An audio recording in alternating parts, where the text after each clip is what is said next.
kids who sit a bit outside the mix, who maybe cope through humor just to fit in for a bit, who never let the world know when depression's setting in. To all of those who know you, that impression don't exist, and it ain't counterfeit, it's just a way to counter it. I'm living things I dreamed about, I still encounter it. It ain't something that a cigarette or alcohol can fix, but all because of it, I flipped it quick, went on to write some hits. This a success, off another breath. This the first step in searching to be nothing less than be the best in what you do to prove their strength in being you. Learn so much in chasing dreams that I never would in school. Depends on where your passion lie, just no passion never lie. Life presents distractions, but your actions have to fortify the things that you believe in. Have to scream it like a battle cry and leave the ones who didn't looking stupid while they're asking why. Couldn't lie, I really do this for the ones I love. Those who treat the music as a vice and lyrics like a drug. Those who need advice on how to lift their spirit high enough to break out of the box they make up lives they know aren't good enough. Just because it's how it is don't mean it's how it has to be. This is what the uninspired testifiers fail to see. Jealousy results from being that which others fail to be, and if it means you're not with me, that honestly sounds fair to me. I do this for my father, who I've only seen from time to time in my dreams. I do this for you. I do this for my mother, who's finally clean, no longer a thing. I do this for you. I do this for my sister, my wife and my kids, cause they part of the team. I do this for all the naysayers and haters who made me one of the greatest. I know it kills you inside, that's why I do this for you. Do this for my mother, she'll be working for the summer. Do this for my father, cause these days I often wonder what my life would have been like if I was not adopted. To grow up in a home where I was treated like a problem. I don't know, it's just a guess. Your guess probably good as mine. Lucky that I grew up in a home that wanted me to shine. Lucky that I grew up around some mountains we were taught to climb. Without that inspiration, I don't think that this would be my life. Do this for my friends who've scattered all across the country now. I'm out in Sweden walking back through life so I can write it down. Make a living off the sound, so crazy to say out loud. I'm the biggest thing since Travis Rice to come up out the town. Sorry, gotta stunt a little. Used to have my dreams belittled, but it's all a part of it. I know people's minds are fickle, lines between reality and dreams I blur like faded nights. Come up been so good for me, I wish that I could make it twice. I do this for my father, who I've only seen from time to time in my dreams. I do this for you. I do this for my mother, who's finally clean, no longer a thing. I do this for you. I do this for my sister, my wife and my kids, cause they part of the team. I do this for all the naysayers and haters who made me one of the greatest. I know it kills you inside, that's why I do this for you.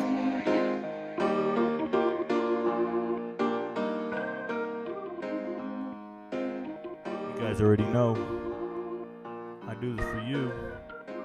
Shout out to everybody for being here tonight. I know it's Monday. I know you're coming off a long weekend. I know they are doing baseball and they want you to care about some national championship in baseball. But you know what we do, guys. When they play boring sports, we get out here and start talking real sports. That's what we do here at Rico Knows. So NBA championship, I had a show every night the championship game was on because no one wants to watch those guys bounce a ball. And we definitely don't want to see some baseball guys. You know, if LSU wins tonight, it will be a crime. And I hope they're losing right now. But it'll be a crime if LSU wins. And for one simple fact, they lost a game yesterday. A lot to a little. They lost the game yesterday 25 to something. 25 to nothing or something. Some absurd score. I don't know what the score was. But it's trash. To think that you can lose a game like that and still be the national champs. That's absurd. That sport is flawed. You can't do that in any other sport, man. Just show up and lay an egg. Not in college basketball. Single elimination. You can't show up on and have an off night. Not in football. Every week counts. But my goodness, how terrible was that baseball thing? 24-4? 24-4. Hey, shout out to everybody on TikTok if you're watching me. Move over to YouTube. I'll answer your questions. Get to YouTube. Support the live stream. We will answer questions. If you guys didn't know, you can leave the chat. You can leave the show. Go hit that like button and then come on back in. We don't mind. The numbers will grow. If you see our numbers down, let me tell you why the numbers are down on the live stream, just so everybody understands. It's because I rebranded the show. I used to brand the show with Rico Knows Colorado football, Rico Knows the transfer portal, Rico Knows college sports, whatever I did. And that was in the title. And then I had all these hashtags underneath it that were very advantageous to the Colorado fan. And it made them want to come join and watch us. But I decided to rebrand and make it Rico Knows. And I'm going to talk about everything that's trending on a given day, not just Colorado.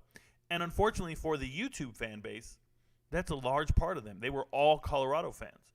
And now I'm going to cater to the entire sports world. And I have this agenda where I'm going to talk about what's trending every single day at 8 o'clock at night. And I'm going to talk about it for an hour or two, and then I'm going to take all your questions. But I'm not doing that branding that I'm used to doing. So the numbers went from 2,000 views and 100 and something people in here every night to much lower numbers.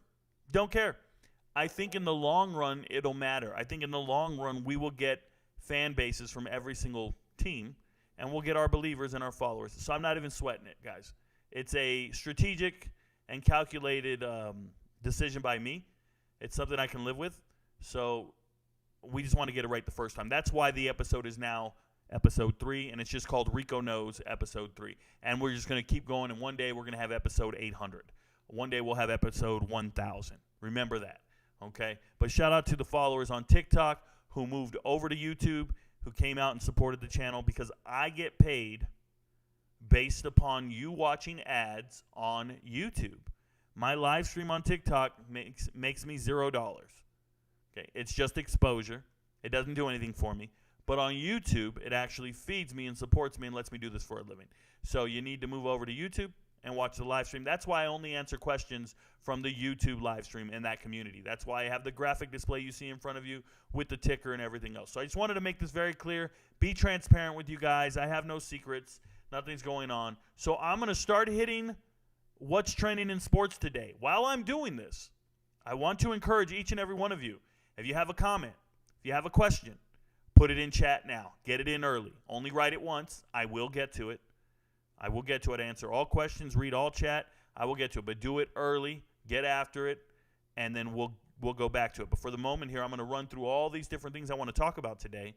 And yes, it's going to be a little long-winded. It's going to go for a while. Don't worry. I'm going to get to your questions. I promise. Just be patient. Enjoy the show.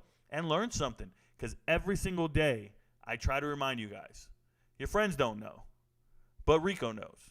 All right, let's get after it and let's go talk about what we're going to talk about. So, first story today that we're going to hit, Ronda Rousey. Ronda Rousey's been invited back to the UFC to save the division, to save the featherweight division. Okay? Now listen to me. Ronda Rousey can't fight, y'all. Ronda Rousey can't fight. I want to explain something to you guys. There are disc golfers right now. There are guys playing disc golf. And some of them are the best in the world at disc golf. And they're going to tell you this guy's great and this guy's great and this guy. But you know what's the truth? They're the best that play disc golf. They aren't the best in the world. The best in the world aren't even playing disc golf. Right? You get what I'm saying? Like, Ronda Rousey was not one of the best MMA fighters in the world. She was the best woman doing UFC and MMA. She was the best one doing it.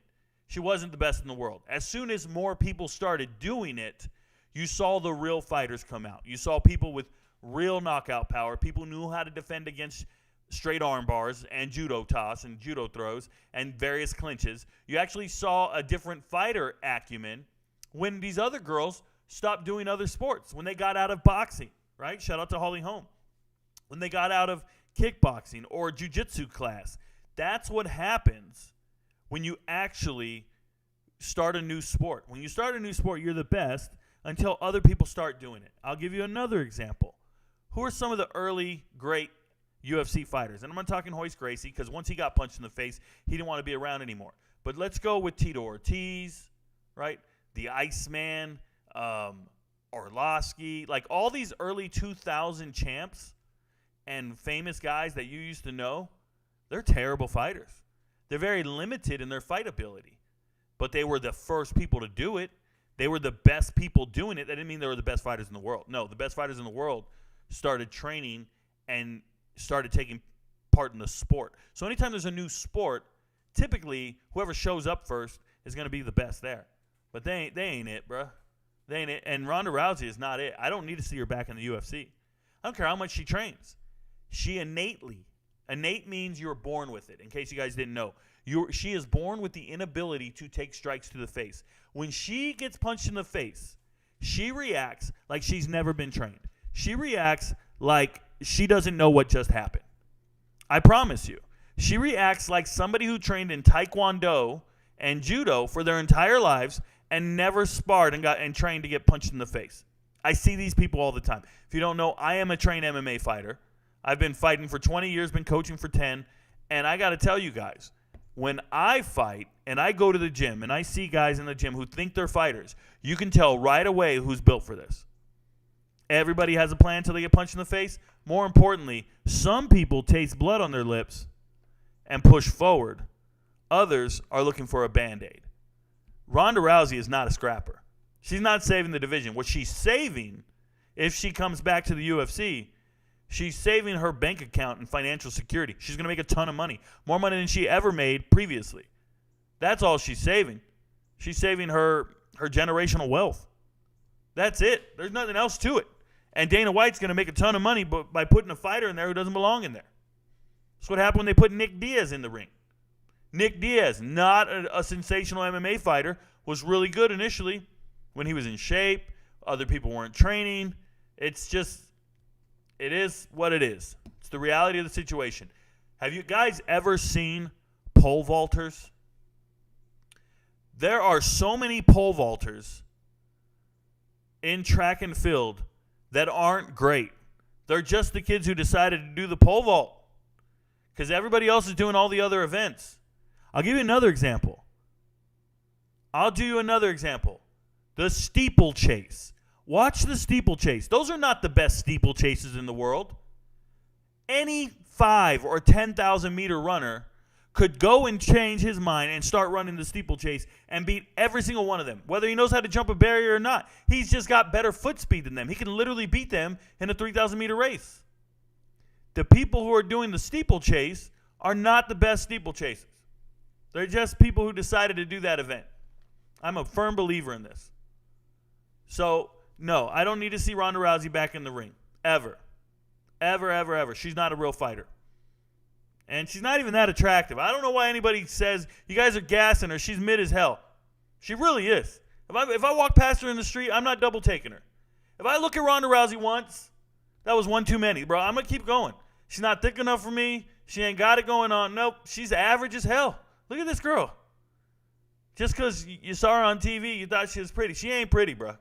I promise you. She's an average girl. If I see her on Tinder, I might not swipe her. I might just let it go. She might have to go to the left. I'd have to read it. If she says she's a vegan, I'm out of here.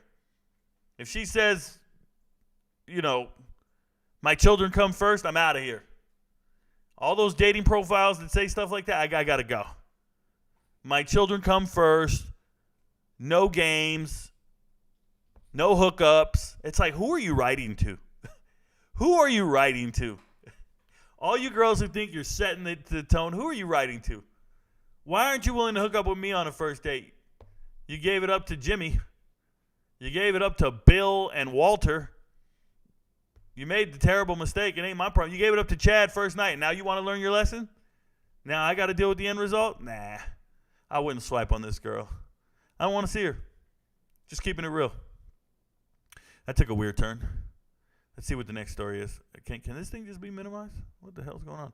All right, so they tell me Aljamain Sterling isn't worried about Sugar Shane O'Malley. Now, if you guys haven't seen Sugar Shane O'Malley fight, he's a very fun fighter. He's the guy with the braids here on this side, the white guy with the braids. Ton of tattoos. Very flashy fighter if you've ever seen him. Very entertaining. He is a cash cow. Problem is he's not a great wrestler. And Aljamain Sterling is a wrestler, and he's the champ. And he probably just wants to wrestle him, take him to the deep end, and drown him. So he's not too worried about it. Now, Aljamain Sterling should have never won the title. He won it off of a knee to the head. An illegal knee to the head from Peter Yan. Peter Piper. I read English, bro. It says Peter. That's his name. Peter Yan, the Russian dude. So, yeah, that knee changed the whole trajectory of this whole career. But shout out to Aljamain Sterling for not giving a damn about Sean O'Malley. It's real.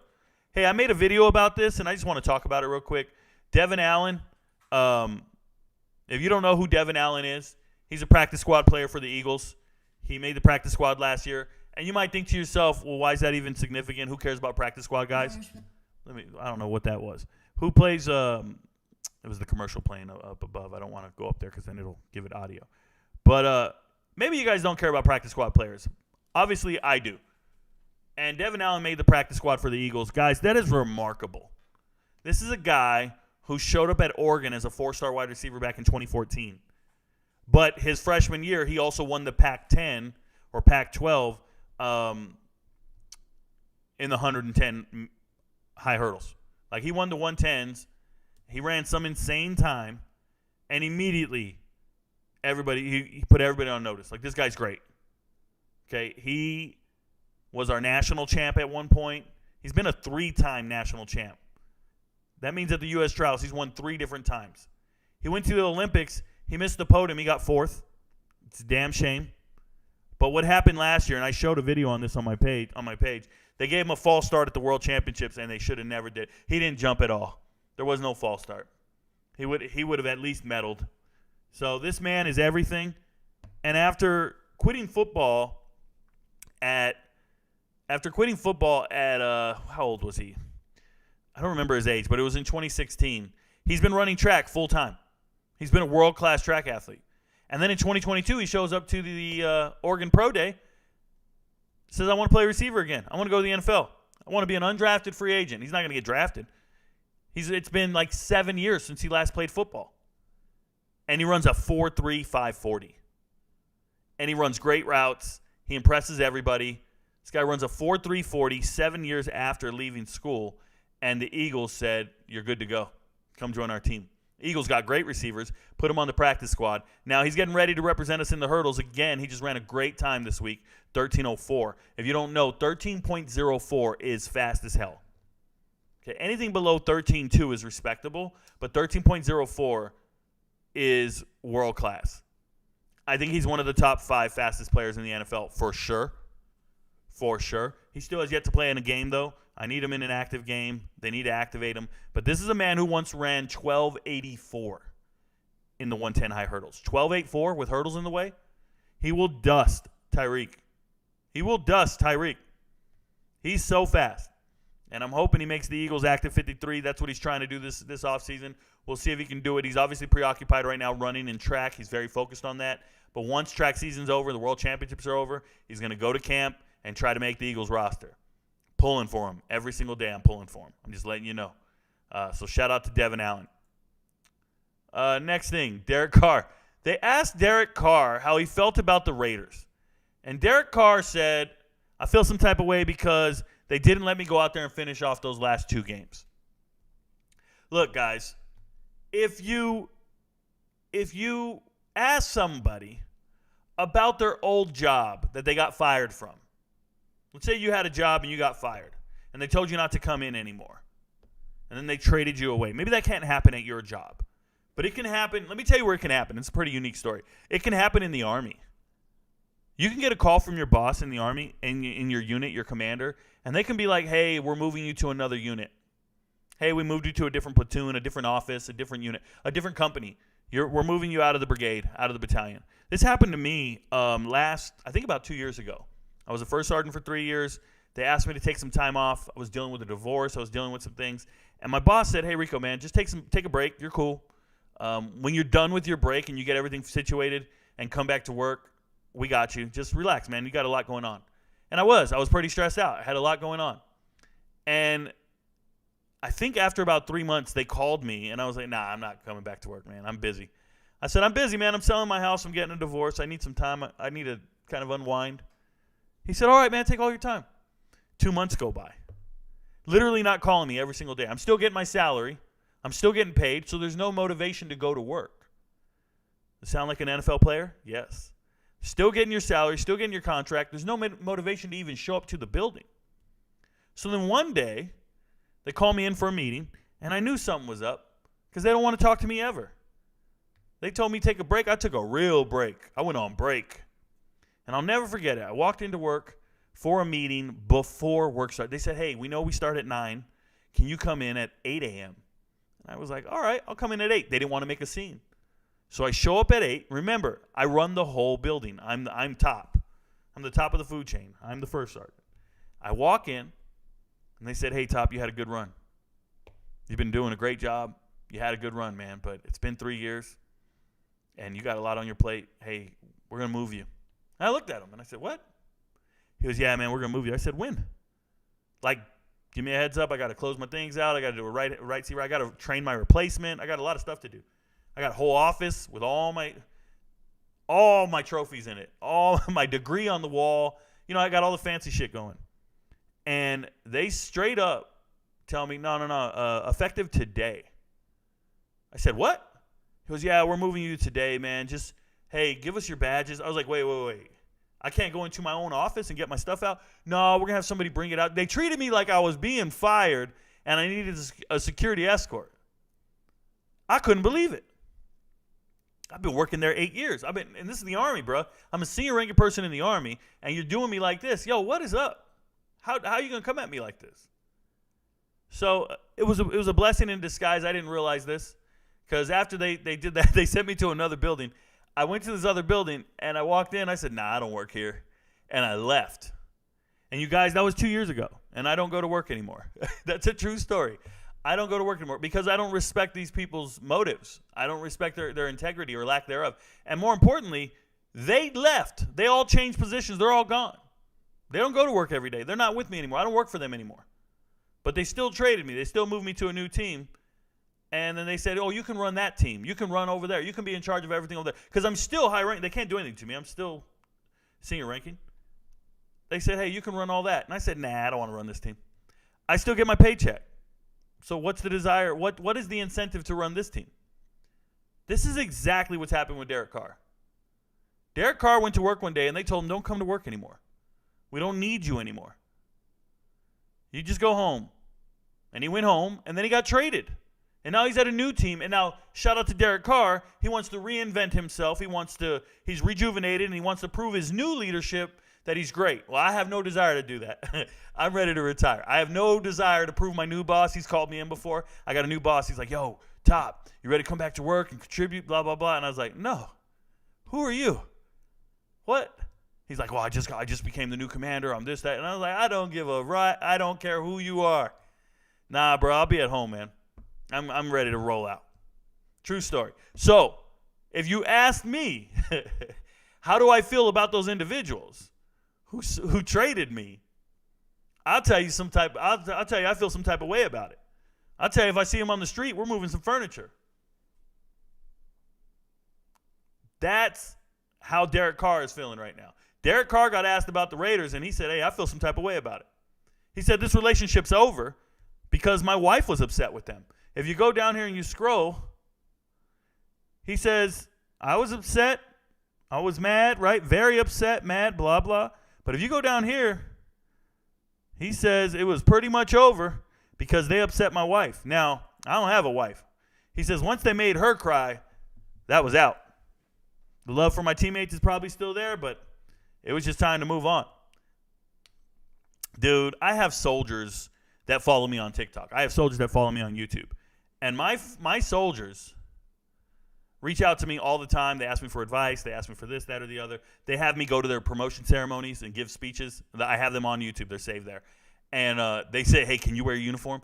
Dude, I don't even want to be there. But I still got love for them. Right? I think Derek Carr still has love for some of his old teammates, but he didn't want to be there. He don't want to go to the Raiders at all. He don't want anything to do with them, and I can relate completely. Don't ask a man about his ex. How many of you guys got something positive to say about an ex? Not too many. Not too many. Not unless she's a great mother and she's raising those kids. How about you ladies, if you're here? How many of you guys got something positive to say about your ex? Not too many.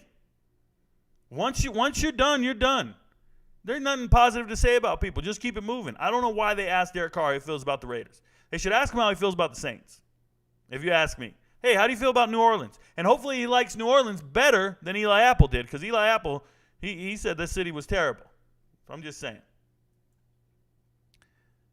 Lane Kiffin's son is trash-talking other SEC quarterbacks. So if you guys don't know Lane Kiffin, he's got a son. Well, he's the head coach of Ole Miss, number one. But he's got a son named Knox. And Knox is spelled Knox, like Knoxville. Shout out to Tennessee. They must really love Tennessee and Lane Kiffin. They go together like oil and water. So Knox, this little middle schooler, is talking trash. So they asked Jaden Daniels if he could identify the best trash talker at the Manning Passing Academy.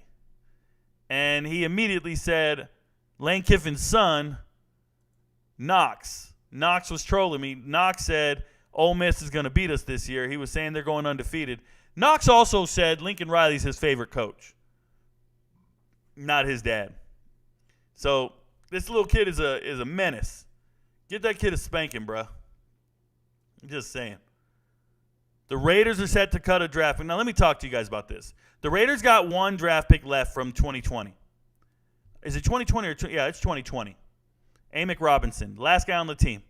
Amick Robinson, 4th-round pick back in 2020, last player left from that draft class. You guys, I just did a review on every single draft class. And if I said anything negative about a team, those fans and those homers attacked me and came at me hard. They were like, yo, Rico, pause on that, by the way. But they were so upset if I said anything negative about their favorite player, about their favorite team. Their draft picks are all going to be hits. No, they're not. I'd say 60% of draft picks don't work out. That's a crazy number, but I'm pretty sure at least 80% don't get a second contract. This is why the average NFL career is 3 to 4 years, because you don't get a second contract. You're a draft pick. You get your 3 or 4 year contract. You get your 4-year contract, and then you're gone. They don't sign you again. They just replace you with a younger guy with more potential, and hopefully it works out. But you're not worth it. That's why the average is what it is. That's why they can start getting their pension at 3 years now. They lowered it. The NFL Players Association said, let's give them more money at 3. But could you imagine if I said this draft class is not working out? What if I said that about a draft class right now? If I walked in and said this draft class in 3 years, none of these guys are going to be here anymore. You guys will go crazy on me. Somebody would go be upset. Somebody would want to burn it down.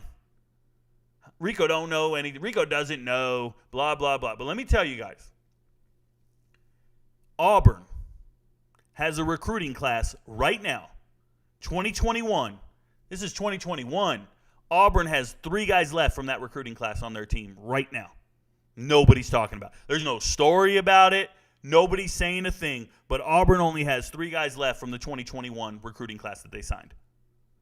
The Raiders only have 1 guy left from 2020 in their draft class. That's crazy. That's crazy. That's terrible. Shout out to Gruden and who was his GM? The other guy from TV? Matlock? Mayock? Like, what are they doing? Tanner Muse never played in the NFL. Lynn Bowden Jr. never played. Now, he just got signed by the Saints on a I'm sorry, I got to minimize this so you guys can see it. But Lynn Bowden Jr., he was a third rounder. Third rounder in 2020. Out of Kentucky. Swiss Army knife. Everybody telling, oh, he's an SEC draft pick. Rico, he's everything. No, he's not. He's trash. That's what he is. And he's leftover trash, and they picked him up off the waiver wire. The Saints just signed him, and he might not make the 53. Let me tell you, because he's battling with Kiki Kuti for the last spot. But there's Ruggs. Ruggs is a murderer. Damon Arnett is the worst draft pick in a long time. Talk about red flags.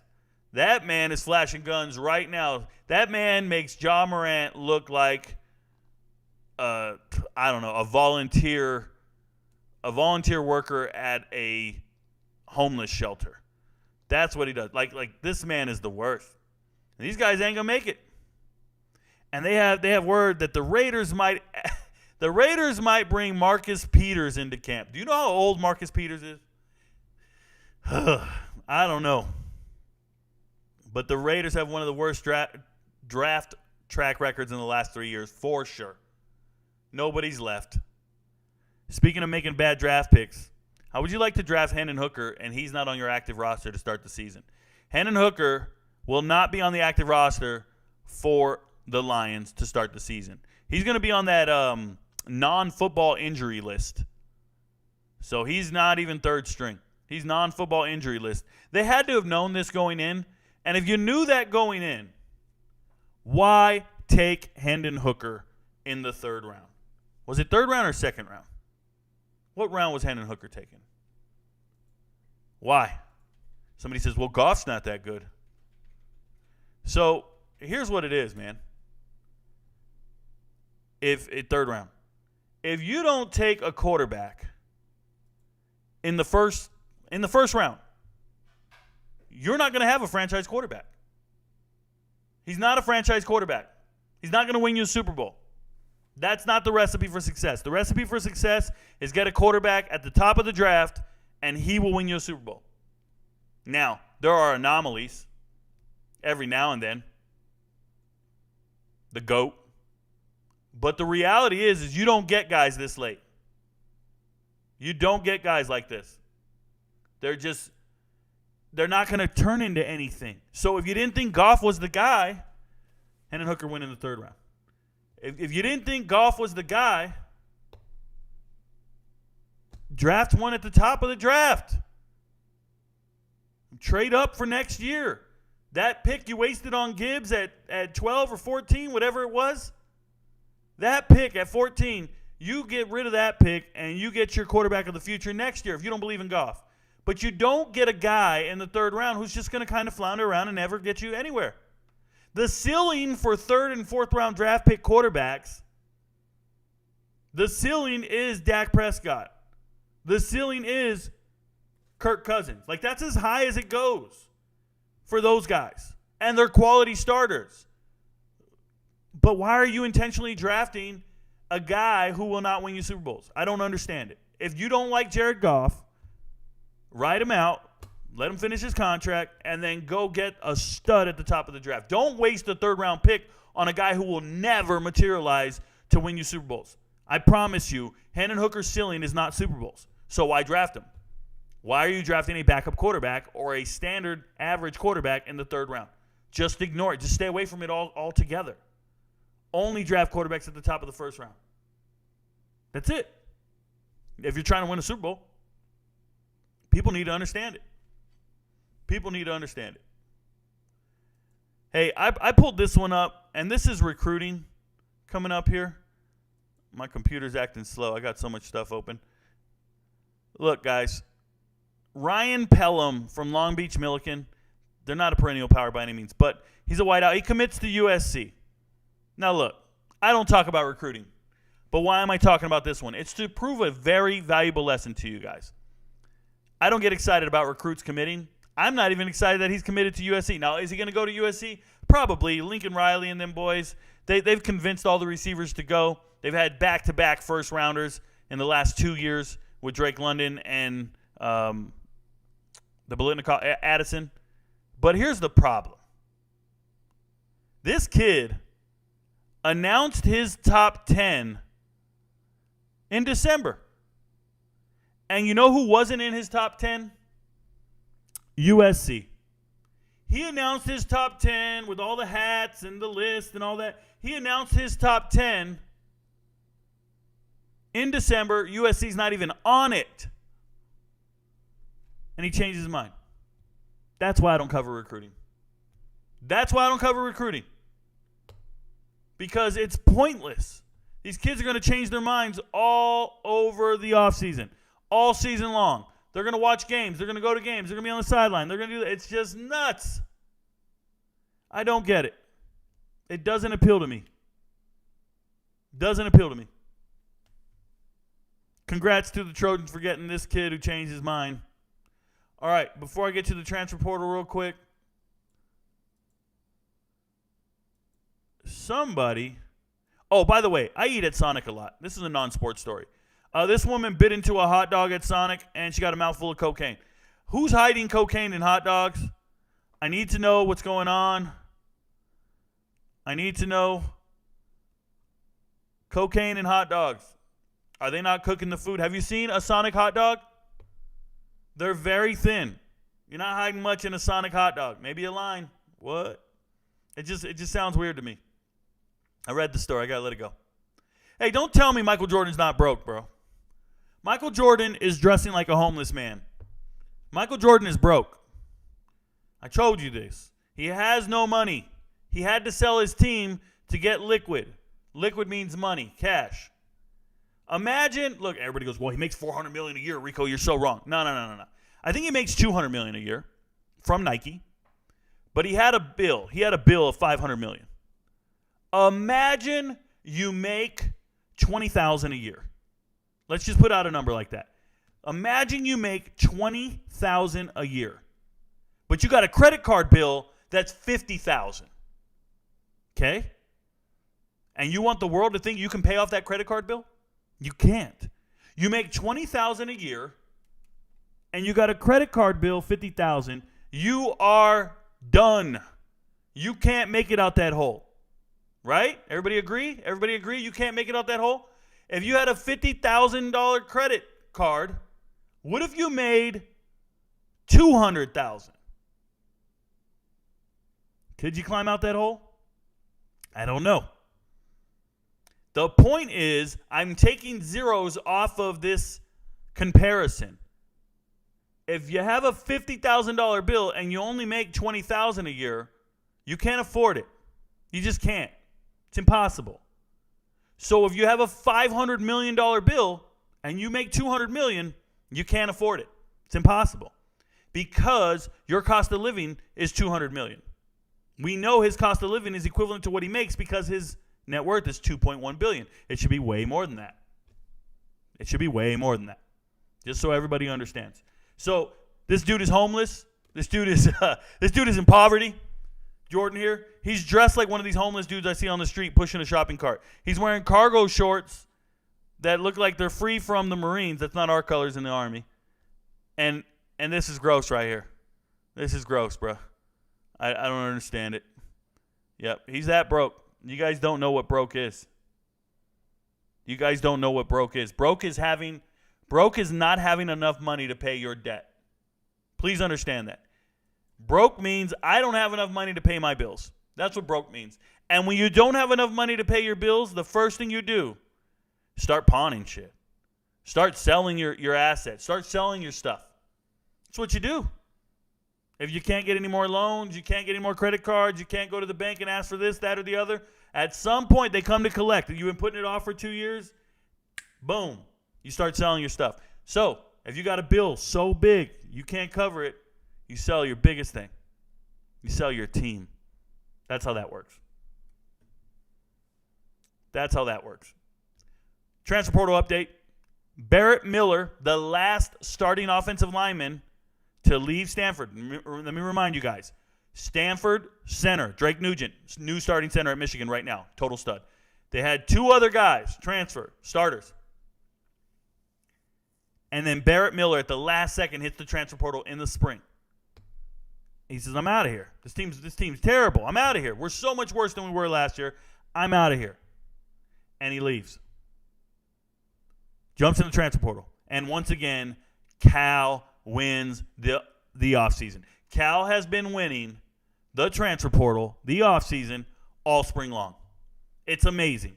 And now they got themselves a bona fide starter. This is a stud of a lineman. Every team wanted this guy. And you go to Cal. You don't even got to move very far. Stanford's right next to Cal, guys. This is ridiculous. To lose one of your starters to a rival sucks. But watch Cal beat Stanford this year really bad. I got Cal over Stanford this year in the game. They call it the game. Really bad. All right, so those are all my updates for tonight. Hey, let's take your guys' questions. You guys drive the show. We'll see what you guys got to ask. Once I get through all the questions, the show's over. Thanks for being here. I appreciate the chat. Let's go. Scrolling back to the top and see what's up. We here. What up, Seth? Seth says we're here. Dennis Rodman says Larry Bird would be playing in Europe in today's league. Okay, so shout out to Dennis Rodman. If Larry Bird would be playing in Europe, Dennis Rodman would not be an NBA player in today's league. Let's make this clear. If Larry Bird can't play in the NBA, Dennis Rodman doesn't need to be doing interviews because he wouldn't be in the NBA at all. He'd be in Europe as well. Dennis Rodman, who interviews Europeans about the NBA? Nobody. So Dennis Rodman should not be doing interviews because he wouldn't be in the NBA. Larry Bird can play in today's game. He could. He'd be shooting threes wide open. He'd make them. Now, is he a great defender? Would he be this all-time great? Yes. Larry Bird would still be an all-time great. What people don't understand about today's athletes versus the 80s and 70s, Larry Bird, 70, right? 79. Coming out of French Lick, Indiana, the Sycamores, Indiana State, what people don't understand is the training, weight training and preparation of those day and age, far different from today. They didn't train year-round. They didn't have all these great things.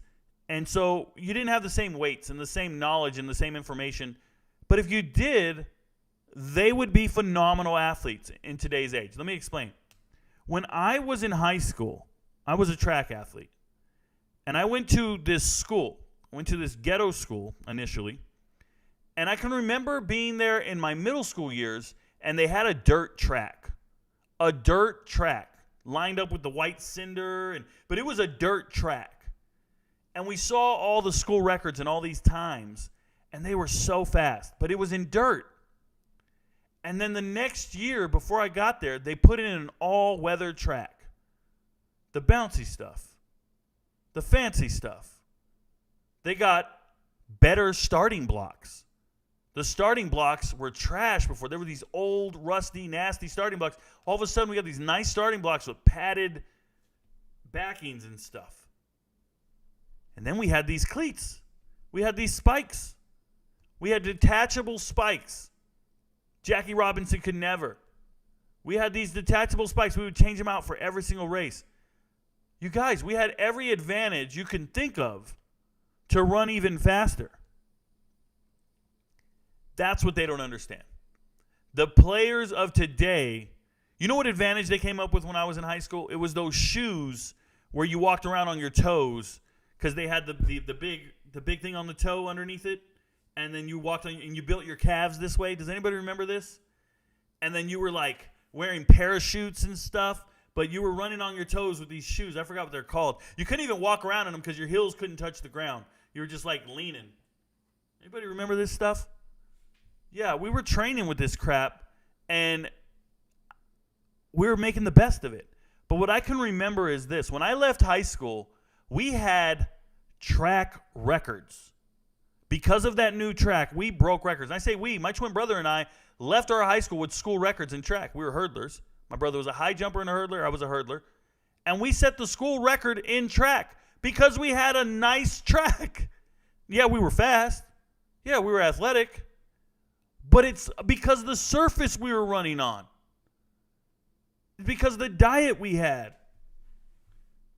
They don't understand. Those athletes from the 70s and 80s, if they grew up in this era training the way we train with the knowledge we have, they'd be just as good. They'd be just as good. I don't want to hear it. It's ridiculous. You think all the swimmers in the 70s wouldn't be as good as Michael Phelps and all these other swimmers? They'd be great if they had the best uniforms they had, if they trained the way they train. They'd be just as good. We're humans. We're humans. Homo sapiens. We're not evolving that fast. Technology's evolving, but humans themselves, no, we're not evolving that fast. A 42-inch vert is a 42-inch vert. Nobody's going out here going, well, all of a sudden, now everybody's got 48-inch vert. No. Earl Manigault was known for getting $1 off the top of the backboard. The GOAT Earl Manigault from the 50s and 60s was known for getting $1 off the top of the backboard, and he's like 6 feet tall. It's not what's changing or what's getting better is the training and the technology. But the athlete themselves, no. Larry Bird was an athlete. He was a player. And if he was in today's day and age, he would be training with today's technology and regimen, and he would be just fine. He'd be better than a lot of these dudes. Don't get it twisted. Don't get it twisted. That's absurd.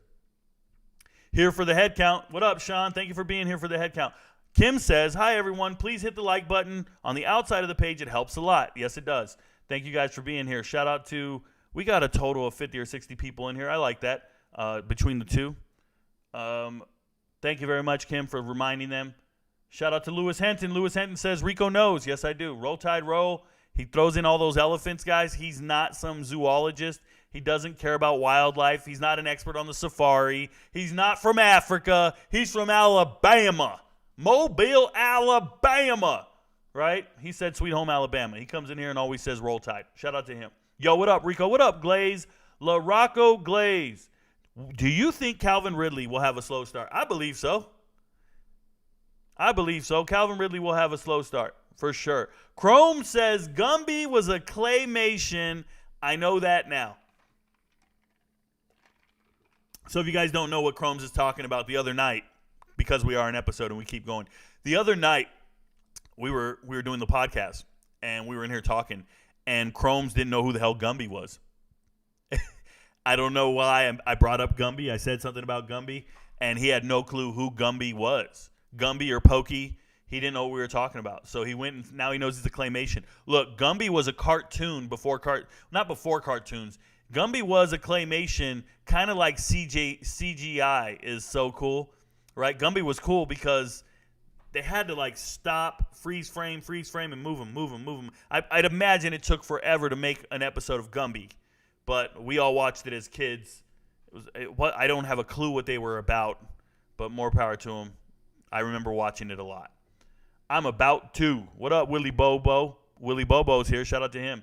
Can you tell us a bit about your military service? You still active duty? Oh, my goodness. I just got through telling you. Colin Payne. So I've been in the Army over 20 years. I do have videos on YouTube that are on a playlist called About Me. And if you watch the About Me playlist on YouTube, you'll watch all those videos. You'll learn all about me, why I joined the Army, what my motivations are, what I do.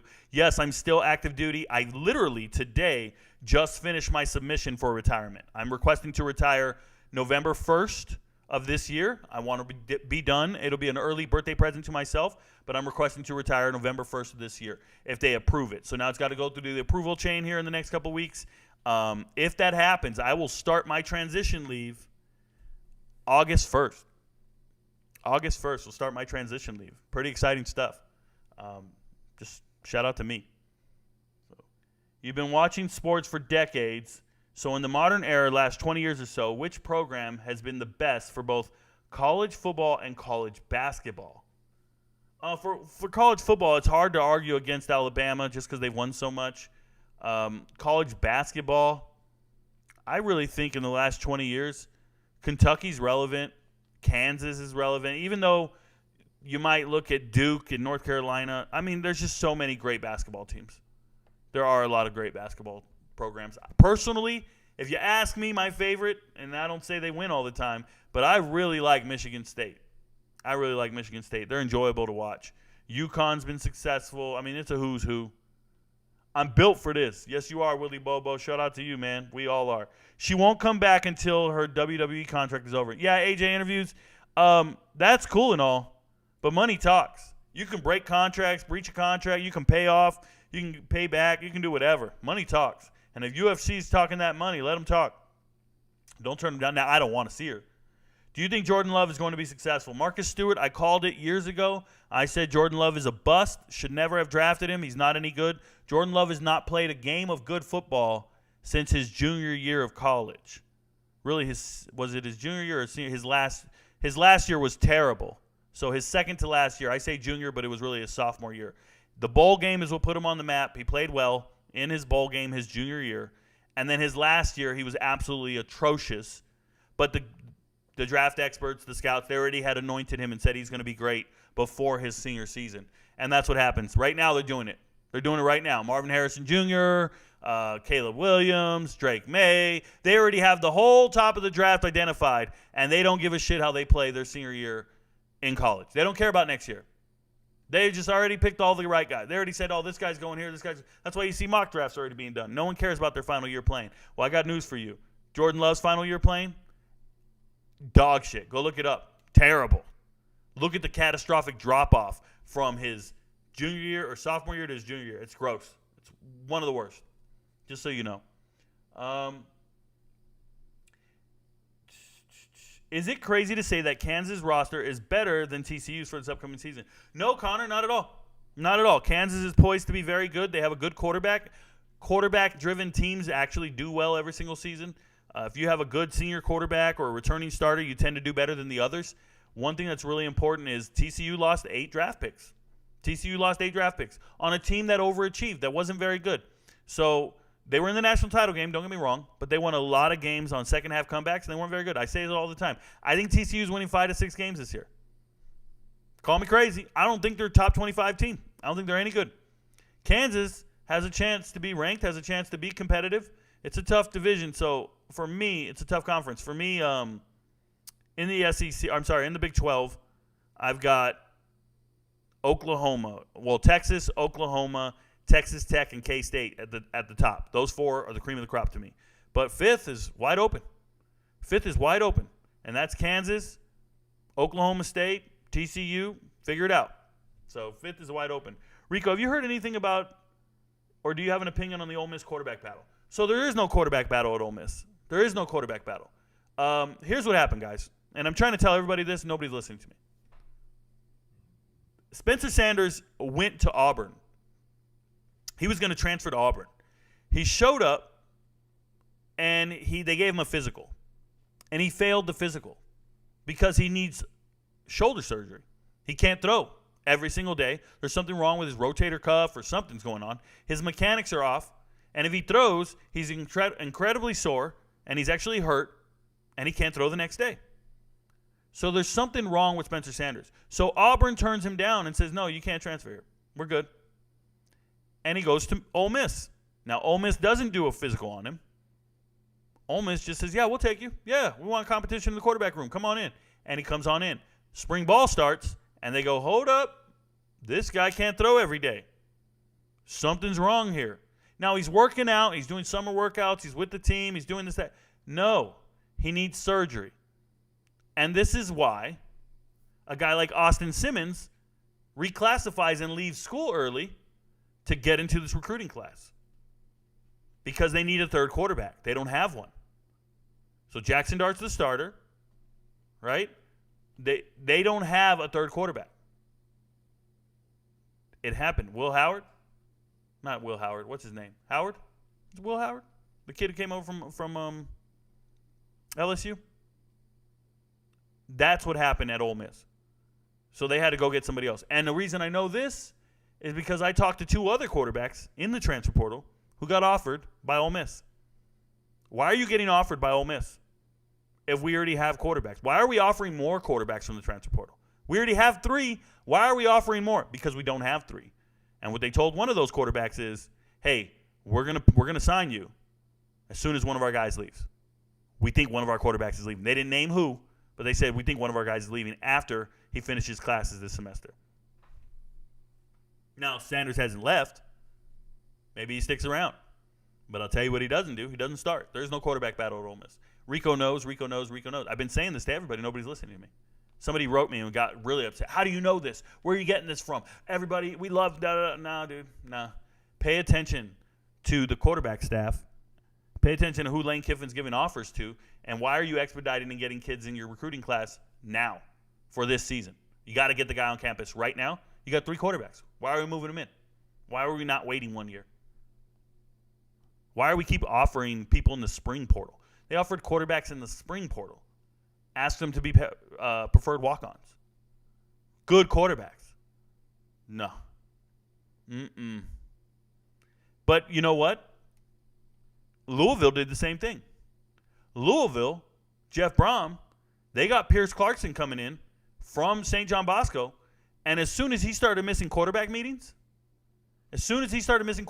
and not doing all the right things this offseason, he's been injured. He's supposed to be recovering properly. As soon as those things went wrong, what'd they do? Harrison Bailey, UNLV, former Tennessee quarterback. Harrison Bailey, hey, man, we need a preferred walk-on over here. Come on over. Why? You already got 3 quarterbacks. You already got Brady Allen came over from Purdue. You already have Jack Plummer from Cal. Why'd you get Harrison Bailey? Oh, we brought in Harrison Bailey. No, it's because that freshman didn't pan out for you that fast. They got him in the program, and in 1 month, they go, oh, no, this is not the guy for us. And it's because they didn't recruit him. He's a leftover. He's a leftover from Satterfield. Jeff Brom goes, man, we took this kid, 3-star quarterback, 4-star quarterback, whatever he is. St. John Bosco, perennial power. Trained by his dad, Silver Spoon. His dad does some quarterback training guru shit. And they look around and go, man, this guy's not good. We don't want him. Trust me, Clark Clarkson. Pierce Pierce. However you say his name. He'll be in the transfer portal. He'll be in the transfer portal next season, next offseason. And I'm going to play this back when I find it. I'm going to come back to it. I better write it down in my notes that I said this on this. I take notes every show so I can go back and find what I said on that show. This is episode 3. Watch this. It's going to be an I Am Right video someday. Pierce Clarkson's going to hit the transfer portal. Episode 3. I said Pierce Clarkson. Quarterback. Louisville. Will transfer. And he'll never play it down. Never play a meaningful game for Louisville. Mark my words. Rico knows. And I always record these and play them back right when I make videos. I'm always right. So shout out to that quarterback battle. Devin played in a preseason game last year. Yeah, for sure.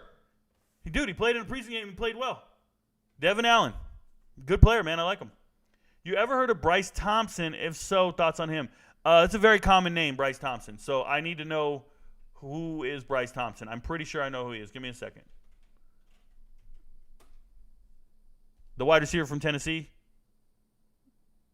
Right? 2 years ago. I think he's with the Saints. Or is he with the Dolphins? I don't remember. If he's with the Dolphins, look, it's pretty simple. Wide receivers who don't catch on to teams and they move around, they just don't make it. They're everywhere. I tell you guys, undrafted wide receivers don't make it. Look at Devin Allen's a great wide receiver, not going to make it. I hope he does, but he's not. It's hard. Who's the fastest guy in the NFL then? Is Marquise Goodwin still in the NFL? Is Goodwin still in the NFL? If Goodwin's still in the NFL, he's the fastest. Let's pull it up. Who does Marquise Goodwin play for? Oh, he's still in the NFL. Yeah, he's a fast player in the NFL. I don't care about 40s. I don't care about nothing. This is a fast player in the NFL. Done. Look at that. Marquise Goodwin, fast player in the NFL. Yep. None of that matters. This is a guy. Track career. Yeah, this is the guy. 6'6", 6'7" in the 60 meters. 6'7" in the 60 meters. Do you understand that your boy ran a 6'7"? Tyreek Hill just ran a 6'7". Everybody talked about it. Everybody talked about it like it was good. I like Marquise Goodwin. He might be older now, but I still like him as the fastest guy in the NFL. Uncle Rico, my number one source for information. Boom shakalaka. Thank you very much. Oh, by the way, Thomas Starling V is probably the fastest right now if he makes it on the Lions. Thomas Starling V is the fastest. My bad. Starling Thomas. Out of UAB, corner. He's with the Lions right now. Yeah, fastest guy. Ran 24 miles per hour last year in pads on the field. The Derek Carr story with yours, that's deep. Hey, thank you. I've had a pretty decent life. Haven't any of you guys ever been broken up with?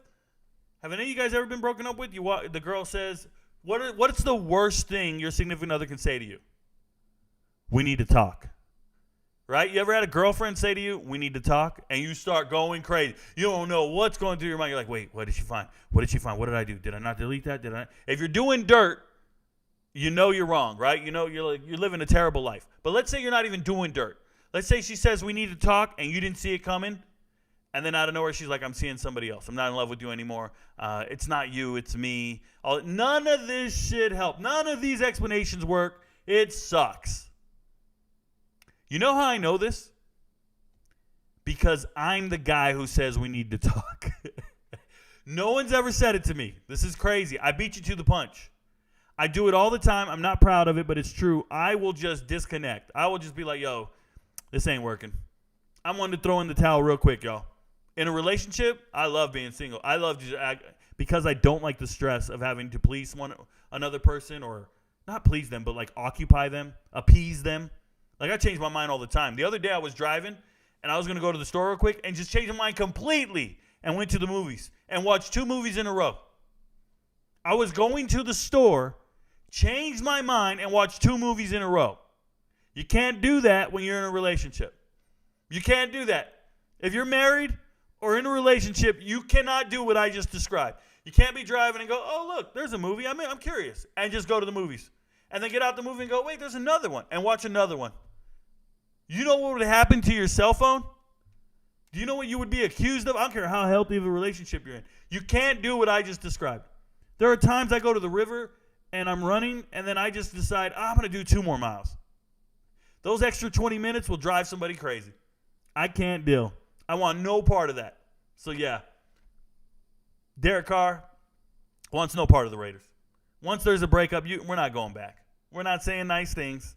We're moving on. Thoughts on the Browns? Chubb, none at all. I have 0 thoughts on the Browns. I don't ever think about them. I couldn't even tell you the last time I thought about the Browns outside of assessing their draft class. New Orleans, not the greatest city. Connor, don't say that around Kim. Kim will crush you. Don't say that around Kim. Lane and Tennessee go together like mustard and golf balls. I have no idea where that saying is from. I don't know anything about mustard. I hate everything about mustard, guys. Mustard will never be consumed by me on any level. And it doesn't need to be spicy mustard. It doesn't need to be some special mustard. You need to mix it with this, with that. Oh, Rico, what about honey mustard? No, I don't mess with mustard or ketchup. Ketchup is for kids. Mustard is for gross Germans. I don't know. I can't mess with mustard. How can't we not know Lane Kiffin? Some people don't know Lane Kiffin. Just keeping it real. My first job out of college was in Nebraska. Boring place. Everything closes at 10 p.m. Holiday shuts everything down. I left in less than a year as they were offering a 10K bonuses as people never stay. So Chris E., right now, I live in a city where all the restaurants close at 10 o'clock. I live in a city like that right now. It's frustrating because I finished the show right now. I want to go eat something. And I have to drive to the next exit. I got to drive to another town.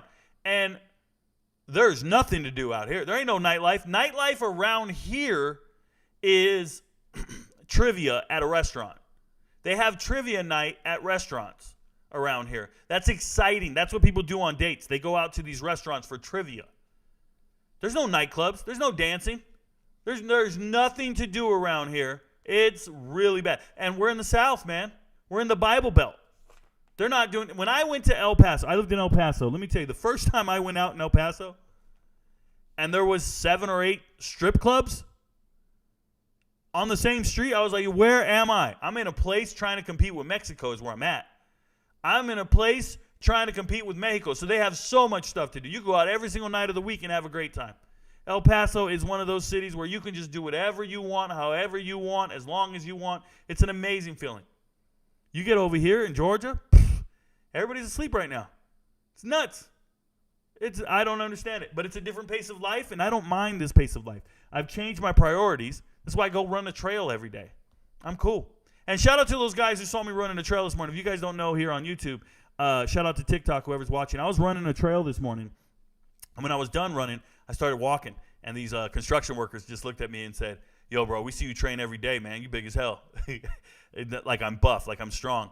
You don't want to come across me on a trail. And I was like, yes, I felt validated because these 3 construction workers that were digging a trench with a shovel. They weren't even doing it with like a dig witch or nothing. They were doing it with a shovel in Georgia clay. They were strong as hell. They looked at me. I was just glistening, bro. No, okay, pause. Anyways, back to what we were saying. Shout out to you, Chris E. Get the hell out of there, right? No amount of money will keep you there. What up, Rico? Blessings, brother. What up, Jared? Blessings. Good to see you, man. Yo, Rico, how come Kenny McIntosh wasn't drafted higher? He was really solid at UGA, especially last year. So, Stenson Bennett IV. You're a middle schooler. It's summer. We get it. Kenny McIntosh wasn't drafted higher because he's not very good. when you look at certain players, if they do well because there's other good players around them, don't be fooled. Watch the tape. His metrics aren't very good. That entire running back room is not professional. The running back room at Georgia is not filled with a bunch of pros. The best running back in that room was a 7th rounder, and for good reason. All he got was a bunch of production from check down throws because Stetson Bennett can't throw downfield. That's why wide receivers have left the last 2 years. Burton left, right? He went to Alabama. A.D. Mitchell left this year. Your best 2 receivers outside of Ladd have left in the transfer portal because you don't have a quarterback that can throw to them. They're tired of running routes, being wide open, and not getting the ball to them. No other receivers averaging over 2 receptions a game. There's not a receiver at Georgia getting 2 receptions a game because they're throwing check down passes to the running back. It doesn't mean the running back's any good. They're just checking it down to him. He's not that good. They just keep checking it down to him because he doesn't know how to throw down the field. So you check it down to this guy, and he's got great offensive linemen, great tight ends who are double covered and take the coverage off you, and that's why the dump's there. You can dump it off to the back. All the linebackers are preoccupied double teaming Darnell Washington and Brock Bowers. Don't get it twisted. Kenny McIntosh not very good. He won't have a long NFL career. He is not him. Just so you know. That's why he didn't get drafted higher. Eagles got Jalen in the 2nd round. Yeah, Jalen's not an elite quarterback. Jalen's not an elite quarterback. He's surrounded by elite players. Jalen's not an elite quarterback. Raiders always drafting headache players and whole are dysfunctional. I guess they need to put a curfew on players hitting Vegas Strip. You know, Chris, are they hitting the Strip during the season? That's when you need a curfew during the season. But in the offseason, they need to get the hell out of there. They need to go somewhere else and train. Jalen Hurts is a system player. Let's be real, Marcus. So, no, Jalen Hurts is not a system player. You guys can't say that anymore. In the NFL, it doesn't work that way. The NFL used to have systems like the Patriots, right? You used to have systems where you drafted players into your system. You don't do that anymore. The NFL has evolved, and this is why dual-threat quarterbacks can make it in the league now. It's because you don't have to draft a guy and fit him into your West Coast offense. Fit him into your air raid, run-and-shoot offense, right? Shout out to June Jones. No, you don't do that anymore. Now you draft players, and then you draft around them, and you make that player the system. Shout out to Kyler Murray. They're trying to do that. Dak Prescott, whoever. You don't fit them into your system.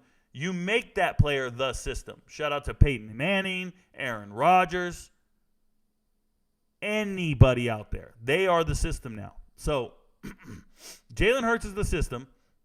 The reality is he got an amazing wide receiver in the offseason that would never happen because the Titans are ridiculous.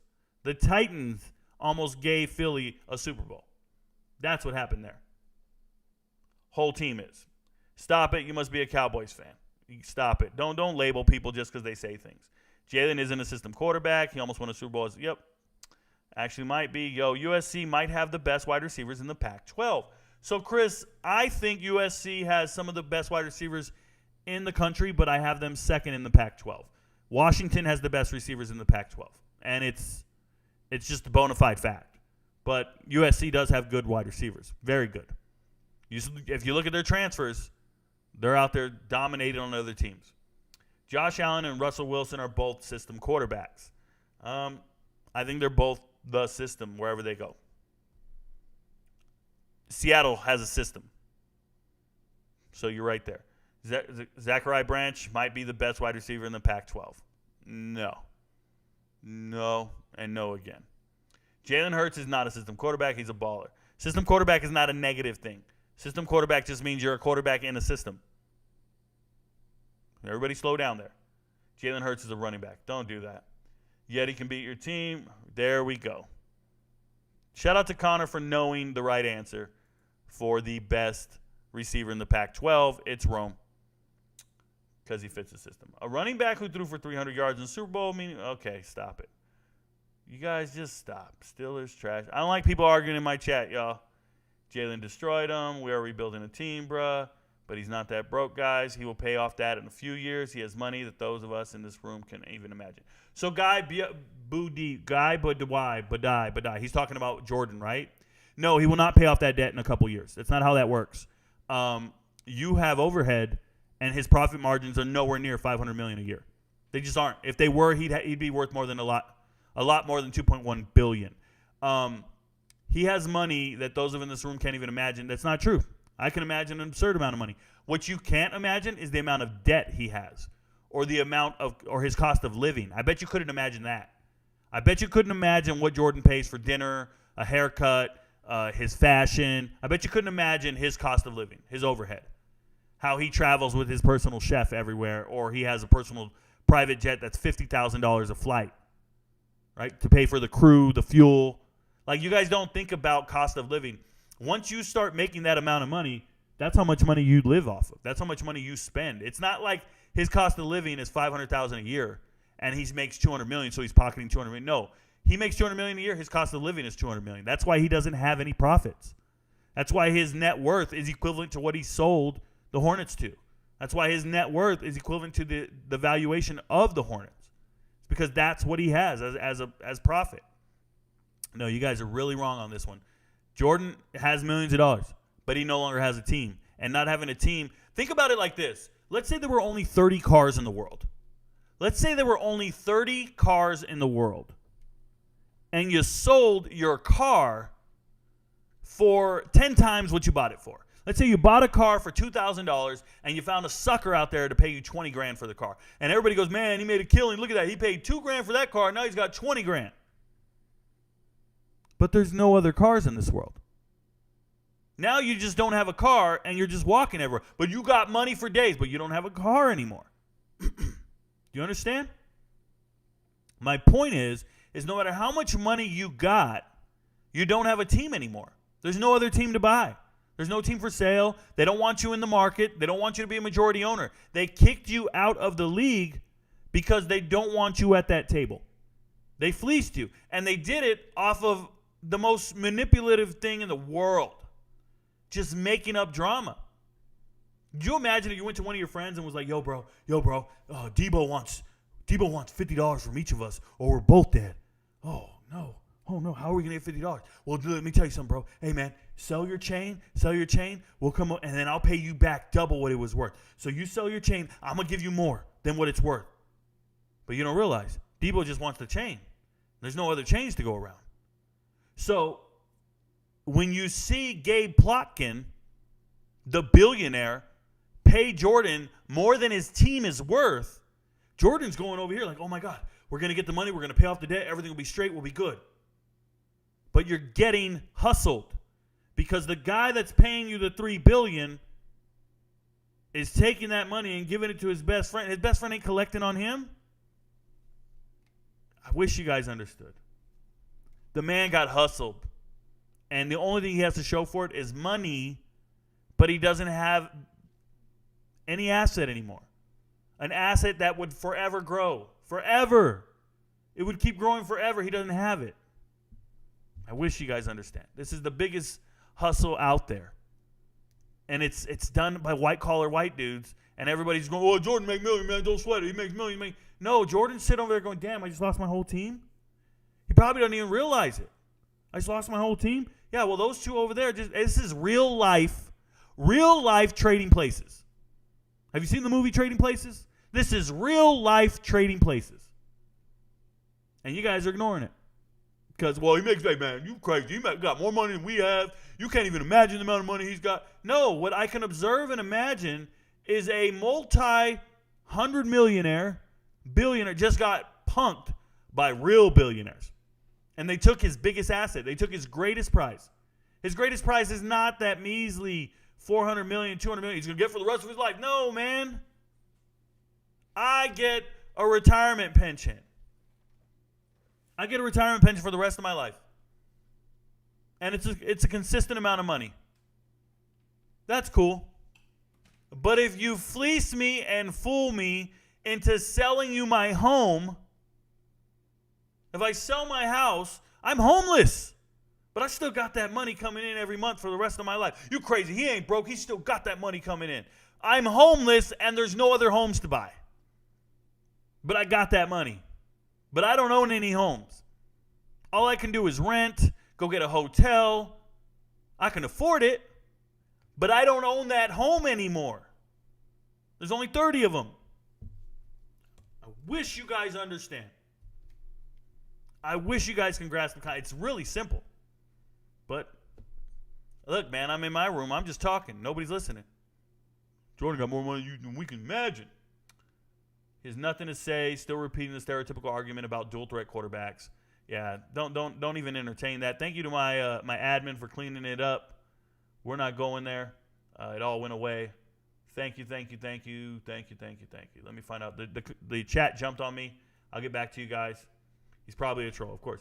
Do you see Desmond Watson from University of Florida having an NFL future? Juan Gutierrez, it would all depend on who drafts him. That's how you have an NFL future.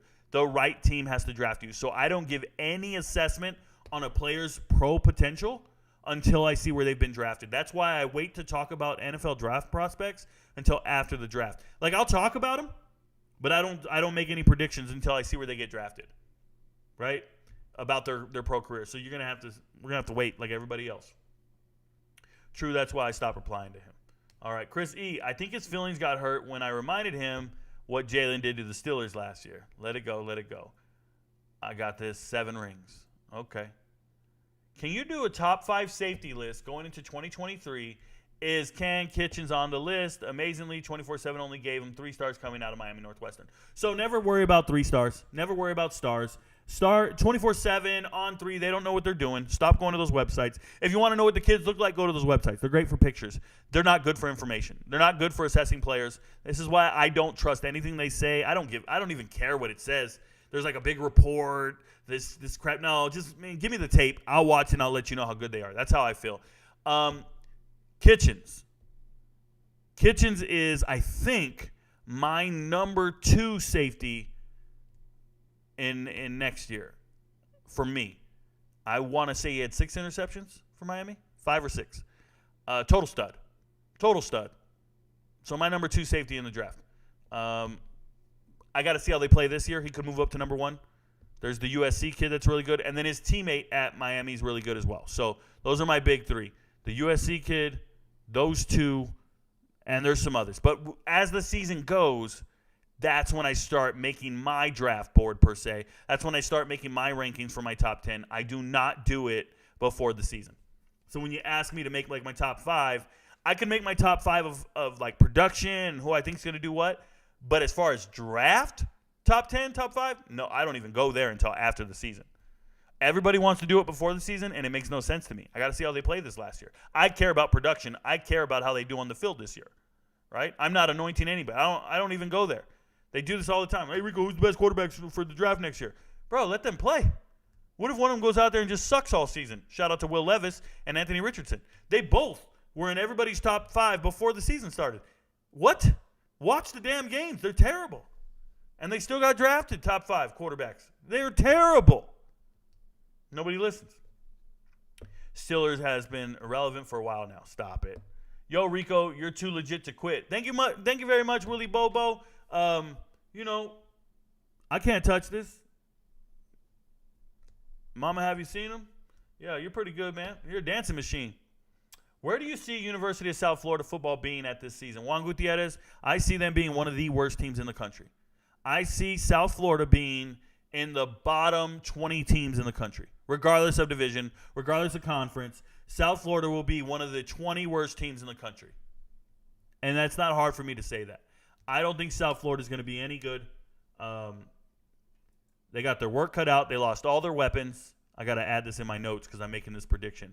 South Florida, one of the worst teams in the country. I'm letting you know now. They lost every weapon that mattered. If they kept Batty, if they kept the kid, I forget the skinny tight quarterback who just transferred to UCF, they lose 2 quarterbacks to UCF. Explain that to me. They lose 2 quarterbacks to UCF. 2 guys who were sitting the bench behind, McClain. That's his name, McClain. They're sitting there, both on the bench at South Florida, and they both transferred to UCF. You're still backing each other up. It's crazy to me. Well, one was from Orlando, the tall kid, the 6'5" white dude. All-time leading passer in Seminole County history. Forgetting his name right now, but I know every stat about him. It'll come to me when I see his picture. That's how it works. My mind is weird. If Larry Bird had today's medicine, he might have been an even longer career. Very true, Daniel Lee. He didn't need long, dude. He was beating up everybody. Larry would dominate today, probably average more points. He would shoot 7 to 8 3-pointers today. During his time, he only shot 2 threes a game. There you go. If your theory is true, Rico, what special cleats did they make for Shohei Ohtani? People are just bigger, stronger, and faster nowadays. Marcus DeGilio, you're saying exactly what I'm saying. You know why we're bigger, stronger, and faster? Because we're eating better, because we're working out sooner, because we're working out in the offseason. There is no offseason. We start training at 12, 13 years old, and you've been training the whole time. I'm telling you the truth. I know I'm extremely accurate. We're bigger, stronger, and faster because they don't know how to eat. They didn't know how to work their bodies.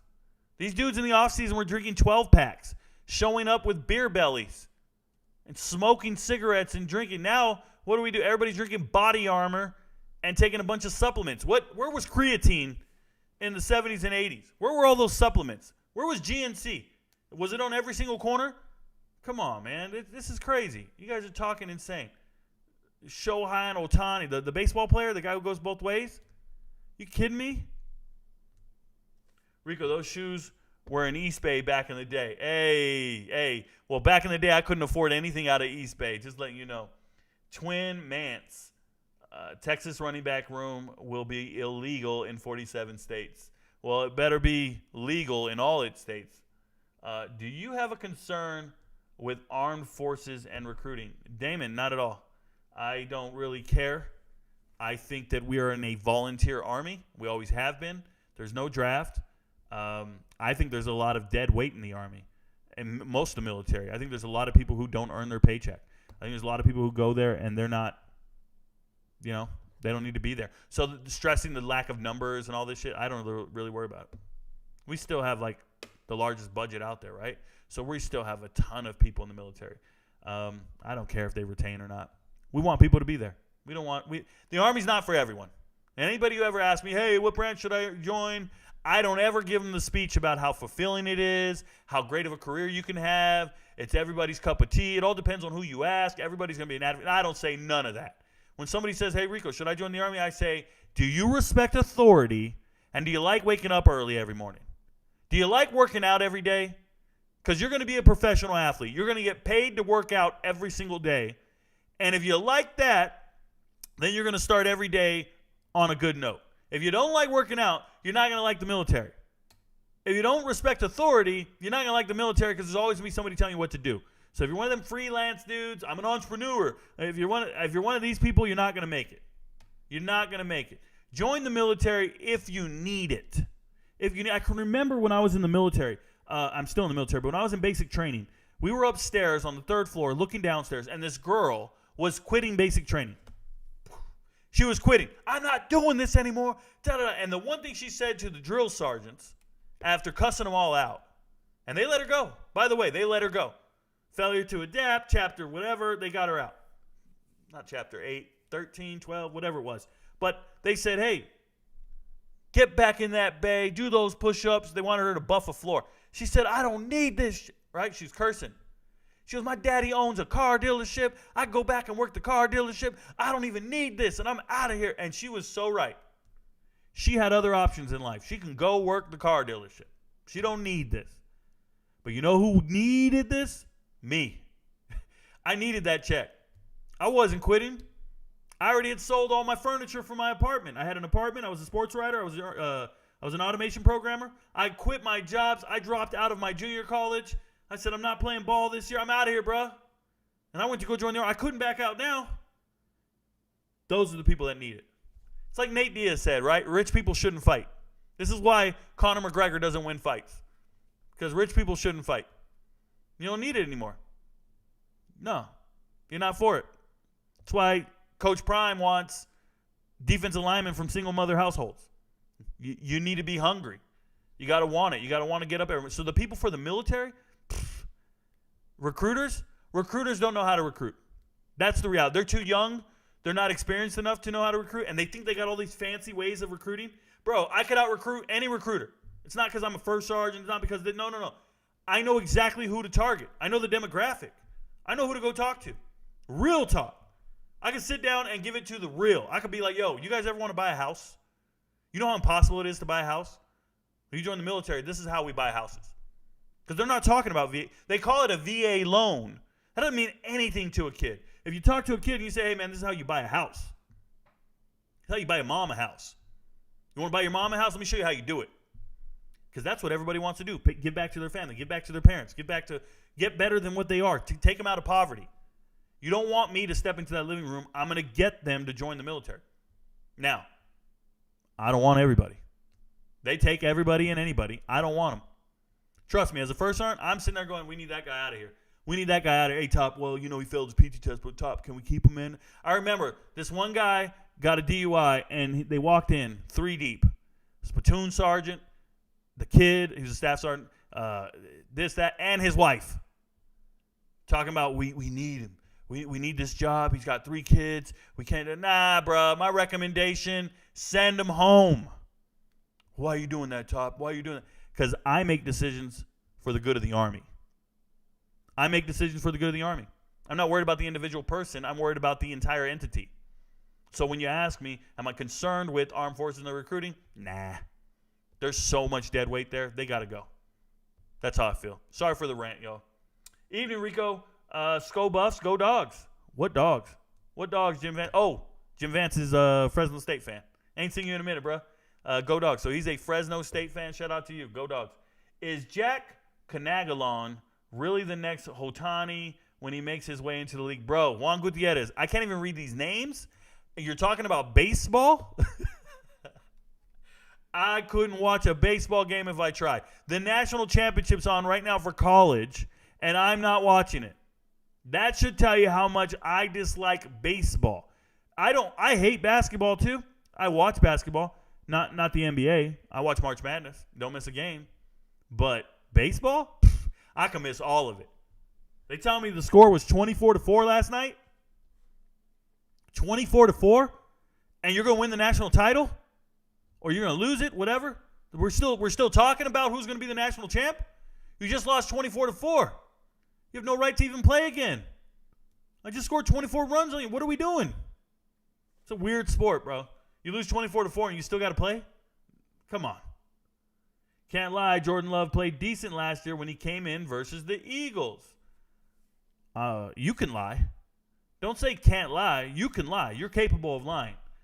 Jordan Love could have gotten much better over the last 4 years because he's been in the NFL, getting coached by whoever, backing up whoever. I don't believe in Jordan Love, and I don't have the audacity and the freedom to withdraw my take. Meaning, I gave my take, I'm standing by it. I think Jordan Love is a flop, a waste of a draft pick. I don't think he's going to be any good. Now, he might have a good game. That don't change my mind at all. You could see him come off the bench, play great against the team. Oh, my God, I'm not going to lie, man. He played good against the Eagles. Yeah, dude, I don't give a rat. You know what? Josh Allen is a bust. I have a lot of conviction with my takes. I'm sticking with it. And I'm going to be right. Because I'm playing the long game. Because these guys won't be around. And when he doesn't work out, Marcus, when this guy, Jordan Love, doesn't work out, guess who won't be in my chat? You won't be in my chat. I'll still be here. Because I have to be here to be credible. Because I'm always right. Because Rico knows. And if I get something right or wrong, I have to be here to face the music. You have the luxury to not be here. All those guys who said I was wrong about everybody. You know, there were guys ripping me left and right as soon as Derek Carr got released from the team. As soon as Derek Carr got sent home, I made a video and said he's not getting traded. And they all attacked me. Yes, he is. They'll work out a deal before the draft. You don't know what you're talking about. They'll do this. They'll do that. And they started just going crazy. The video got like 300,000 views of people just hating on me. Where were they? Where were they when the deadline went, when the physical couldn't go through, and Derek Carr got released on February 13th or 15th, whatever it was? All of them were missing because they are not held accountable for their takes because they can freely say whatever they want. That's the complete inverse to me. I give a take. I have to be held accountable for it. It's recorded. It's right there on the internet, and it's never going away. That's what makes me unique because I have a playlist. I was right. Go watch my whole playlist. I was right. I have an I was right playlist on TikTok. It's there for everybody to watch. And then I have an I was wrong playlist. You can watch that whole playlist right now. There's about 2 videos in it. Real talk. Facts. True, Jordan Love looked good, but that was a small sample. Let's see if the coach can make it easy for him, as Packers have a talented team that underperformed last year. What were you and your brother's times in track? Brian, it was a long time ago. I think my brother ran a 14.9 in the 110 high hurdles. So he ran a 14.9. I ran about a 15.5, I'm pretty sure. It wasn't that fast in the 110 high hurdles. My race was a 300. I ran a 39.9, just under 40 seconds. I also ran on the 4x4. It was about a 52-second 400-meter runner. It might have been faster on some of my splits. I never ran the open 4 because of where it was in comparison to the 110 high hurdles. High jump, my brother high jumped over 6 feet, 6'2", something like that. Yeah, we just did a bunch of events. But remember, in high school, I was a corner, free safety, wide receiver type dude. We were athletes. I was also a wrestler. It was just your standard high school athlete. What's really cool is when we played football, I can remember this. My brother was the MVP of our football team. I was the defensive player of the year. And the offensive player of the year was Jeff Webb. And he actually got drafted in the 6th round by the Chiefs. He came out of San Diego State. I forgot what year he got drafted. But the point is Jeff Webb reclassed. He reclassified. So when we were all in the 8th grade, he reclassified 1 year back. So he was older. Jeff Webb was a year behind me in school, but his birthday was January of 1982. He was older than me by 11 months, but he was a year behind me in school. It was just, we didn't know how to reclassify. The audacity, we would never reclassify. So my senior year, I was 16 years old. I was a kid. I was 16 years old my senior year. My parents, we didn't know that you should sit back a year, wait another year. I would have been one of the greatest prospects. Didn't know. It wasn't until we hit 18, 19 years old, then we started looking around going, whoa, we're really good.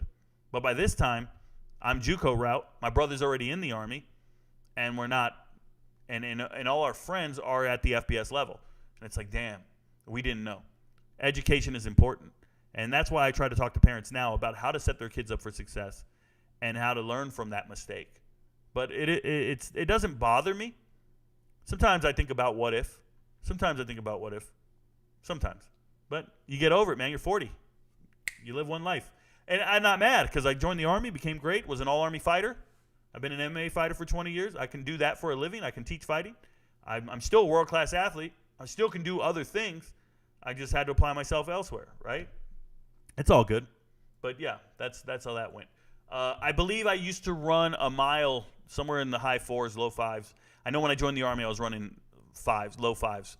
So I never ran the mile, but could have in track, but I just didn't choose to work on it. Yeah, Will Howard. Wow, I was reading up a little bit, and I saw Sanders was injured, but never said to that extent. So, Marcus, they're not going to announce it. No one's going to announce it, but Rico knows. I actually have a source within the program. I actually have a source. Somebody talks to me within the program. And I have this on a lot of teams, guys. There are position coaches. There are recruiting coordinators. There are parents. There are players that reach out to me in my DMs and give me so much background information on every single subject, especially if I make a video and I talk about somebody. I always get additional information about that individual that I'm talking about. Sometimes it's the individual player. Like I had one guy, and I won't say his name because he got upset, but I had one guy that I said he transferred because he refused to take the COVID vaccine. And they benched players who weren't taking COVID on this particular team. And he transferred. And I said it because I got word from the coaching staff that told me this. And that guy wrote me a DM and said, how do you know this? I never put this out in the public. I don't want this on the internet. Can you take it down? All this stuff. And I'm just reporting what I know. But it's because they don't respect me as a legitimate sports journalist. They think I'm just some random guy gossiping in his living room or his office. People need to understand. I tell you guys this all the time. I am the source of the information. And the reason we got here and how we got here is by the players, the parents, and the coaches trusting me because of my accuracy, because I'm not biased, because I have no agenda. Just want to get the information out. So they reach out to me and talk to me every day. Rico knows. It's a pretty cool feeling, too. Let me tell you, the first time I started getting insider information, pretty cool feeling. How much money should I put on TCU versus Colorado game? Mark, I cannot give you financial advice by any means. But if it were me and I was a betting man in this hypothetical world, I would put potentially, I don't know your financial situation, but if it were me, I am prepared to put $5,000 that Colorado covers that spread. That's how I feel about Colorado. I think they will cover that spread. They put it at 20 points. $5,000. That's what of my own money. Now, Uncle Rico here, I got deep pockets, so it ain't the end of the world. I can afford to lose it. If you can't afford to lose it, don't do it. I'm not telling you what to do. I'm just letting you know what I would do. Has someone already brought up Weston Davis, offensive tackle from Beaumont, Texas, yet committing to Texas A&M? If not, what do you think? Ethan French, what I think is verbal commits to teams are irrelevant to me. I don't ever make videos about it. Very rarely. It's got to be some unique situation. I don't care. Verbally commit wherever you want to verbal to. When you sign and you start attending classes, I get excited. When you make the 2 deep, I talk about it. If you hit the transfer portal, I'll talk about you. But just being in a recruiting class isn't enough for me to care because you're not going to see the field for at least 2 years and you're going to transfer. So why talk about it? Coach Prime has offered offensive lineman Jeremiah McCrimmon Kahoma Community College. If you haven't already assessed this player, what's your opinion? Thank you so much, Rico. Yeah, I have no idea. I have not assessed the player. I'd have to go look into it. Thank you for the information, Alan Keith. Mark Generous, no one is going to tell you how much to bet. Use common sense and bet money you are willing to lose. Dude, every time this happens, people ask me questions. I got to tell you guys, this is very true. People ask me questions. I answer the question. I go off on a rant about it. And this guy, Chris E., every single night, guys, he writes exactly what I'm saying. He's thinking like me. He writes exactly. I don't even know that that's what he said. It happens. It's like 2 or 3 lines later, he says exactly what I'm saying. It's got to feel good for that young man or that old man, whoever he is. Chris E., every single time, he's batting 1,000. Every subject. All the time. He'll be like, hey, guys, just so you know, Rico doesn't answer that. Rico doesn't do that. And I'll be saying, hey, guys, I don't answer that. I don't do that. He's just on it. Shout out to him. I like him a lot. Thank you for being here, Chris. That's game saving, bro. We don't want to see you in chat talking about how you lost your life savings. Exactly. Bryce was a DB. Bryce. He's now with the Dolphins. Yeah. Bryce Thompson. Okay, yeah. I was right. Same guy I was thinking of. I said he was a receiver, though. That's my bad. Who would rather have under center, Cameron Ward or Sanders? And do you think has more wins, Washington State or Colorado? So I haven't looked at Washington State's schedule.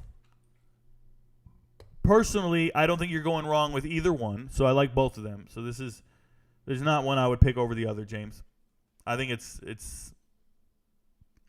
to each his own. You pick who you want to pick. Godwin, Evans, and AB at the Bucs were great. If they were all healthy, more Super Bowls for Brady. Yeah. Worst thing said in a relationship. Bless your heart. Bless your heart? I've never had anybody say that to me. That's crazy. Bless your heart. I need my space. Ooh, I told her there's the door. If somebody says I need my space, that's a rough one, guys. You guys are going to have to tell me what's the worst one. You know, I know a girl that told me, I'm just not really looking to date anybody right now. That's what she told me. I don't know. I never believe them. I get rid of them before they get a chance to say, can we talk? Marlo, I'm with it. Steph's there. I bootleg, watch movies from home. I never go to the movie theater. Too much rude people, and now they shut up theaters. Okay, so now check this out.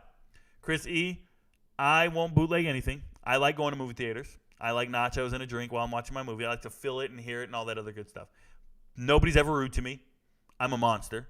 No one's going to be rude to me. I don't tell people to shut up, though, because I'm not ever upset if somebody's talking. Not too much. I haven't really had it happen. I don't watch a lot of movies with people in the movie theater. I like dialogue-heavy movies. I don't go watch action movies. Not a superhero movie in the world. Not a Fast and the Furious in the world. Like, I would never watch any of that crap, ever. I watch heavy dialogue movies. We're talking Argo. We're talking court litigation. Anything like that, I'm all over it. Really, really, I want to learn something while I'm watching a movie or be enthralled in it and be lost in it. I do not want to see superheroes fighting. I don't care about horror movies. I don't care about sci-fi. None of that shit appeals to me at all. I'll be like, whoa, is that a true story? I'm going to watch it. That's how I am. So it's a different audience when I'm in there.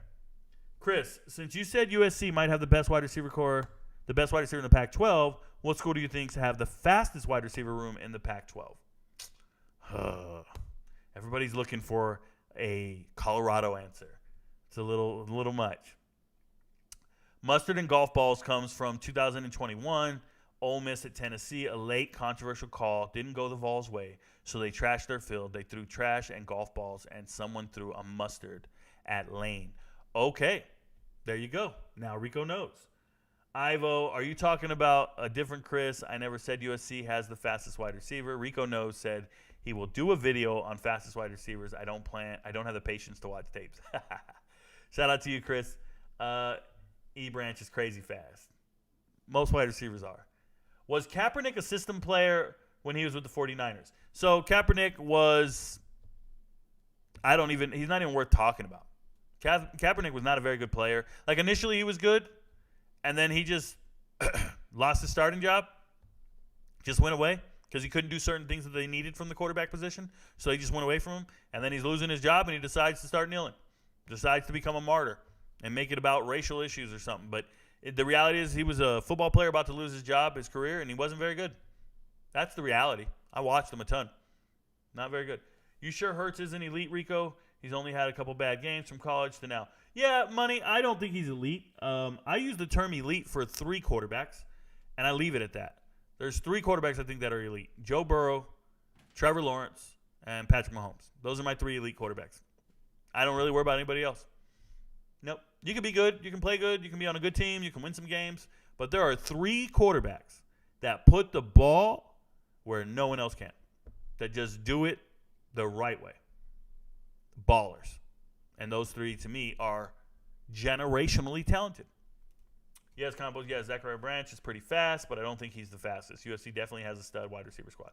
And he gambles a lot. Yep, I don't think he is broke. Here we go. Sorry, guys. I don't think he's broke. He might not have liquid cash. That's exactly right. I guess he didn't want to sell his stake in Nike as it's more profitable. He didn't get fleeced.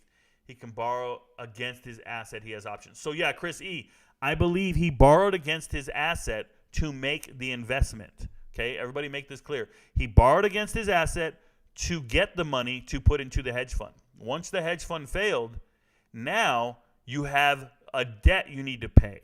Right? You mortgage your property, and you need to pay back the bank or whoever this debt that you need to pay. And then you get something called margin called because of your asset. And when you get margin called, now you have to pay the debt in full right now. We're done talking. And it's been 2 years, and now we got to pay it. Put up or shut up. Give us our money. So when you get margin called, you got to go sell your asset that you know, it's like getting foreclosed, but not really. It's like playing Monopoly, and you have the properties. And you know how you can flip them and mortgage them? That's the money. He flipped them and mortgaged them. He sold all the houses and the hotels off the property.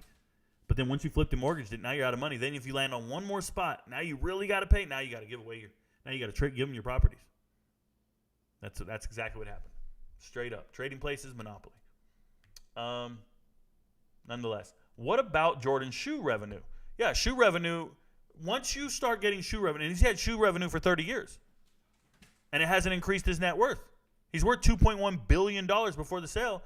1.5 of that was the team. His shoe revenue pays for his cost of living. That's what it is. I already told you guys this.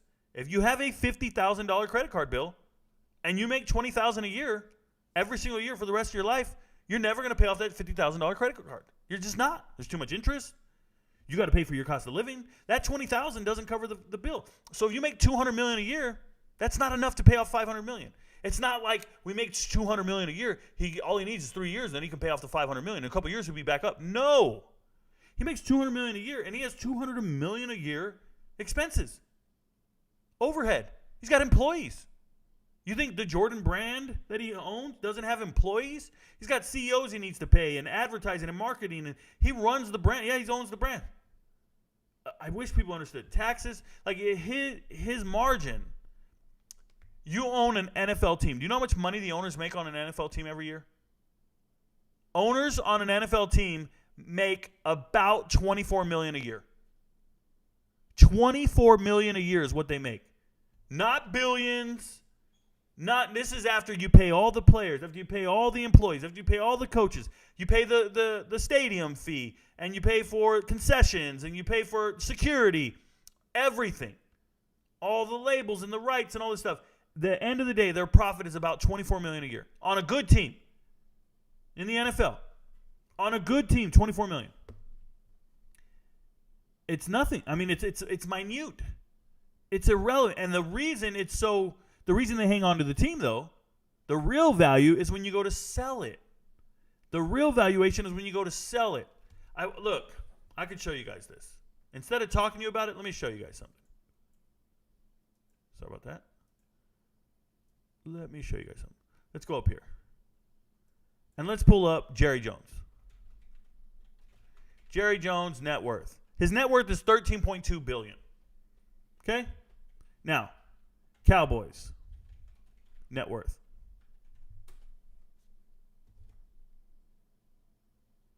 $6.4 billion.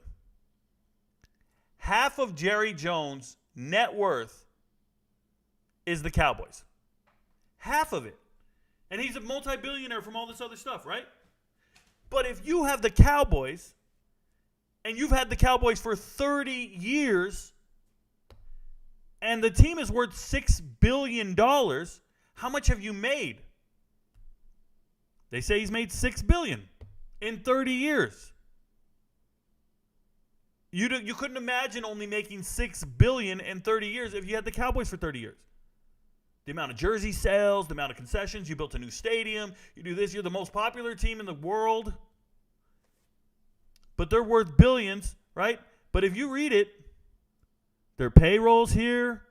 They got to pay payroll. That's $600 million in revenue. In 2022, the Patriots made over $600 million in revenue. Guys, revenue, I'm sorry, you can't read that. The Patriots made over $600 million in revenue. Please understand, revenue is not profits. Revenue is how much money you brought in. You still got to pay shit out. Profit margins are not as big as you think. That's what happens. Jordan got finessed, yes. The coldest thing about the Jordan thing is they said, go on and make the pick before we kick you out. Yeah, Marlo, I think the coldest thing is you sold the team to the guy you owe money to. That's the coldest move. You could have sold it to a higher bidder. But he bid the highest. But because he's a minority owner, he gets first dibs. You don't even get to go check other people. According to the NBA, minority owners get first dibs. So because he sold the team to a minority owner, it's like they set him up, bro. He became a minority owner in 2019, Gabe Plotkin. He said, yo, Jordan, you own that team? I'm going to go buy the minority stake. We're cool, man. Let me get a minority stake. Yeah, let me get a little piece of that. And then Jordan's sitting there, and they go, oh, shit, man. Hey, we didn't pay for this pizza.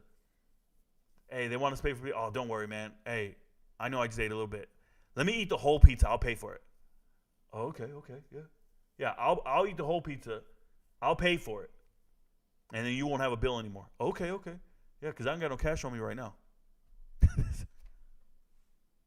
And now you're just sitting there, and somebody else ate your pizza, paid for it, and now he comes in, and he gets a seat at the table, and he gets to eat the pizza every single time. And now you're sitting off on the side going, damn, I used to get the pizza in my name, but they don't give it to me no more. That guy, now he's got it. Yep. It's exactly what happened, guys. I'm trying to explain it to you guys. It's gross. Jordan took it personally. I was glistening. Okay, pause. Rico had to cut the ditch digger compliment short. Story too close to the Brokeback scene. Calm down. Real lies that real lies tell real lies. What does the Florida Gators have to do to go back to being a contender in the SEC or even for the National? Okay, Juan Gutierrez, for the Florida Gators to be relevant, they need a 5-star quarterback that's actually good. That's number one. Number 2, they need other teams to regress. If they want to go back there, they have to win their side of the conference.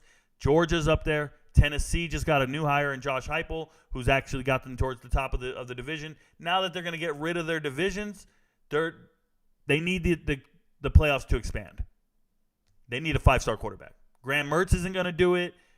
Anthony Richardson wasn't going to do it. Like, you're just missing on quarterback prospects. You're evaluating the quarterback position improperly. And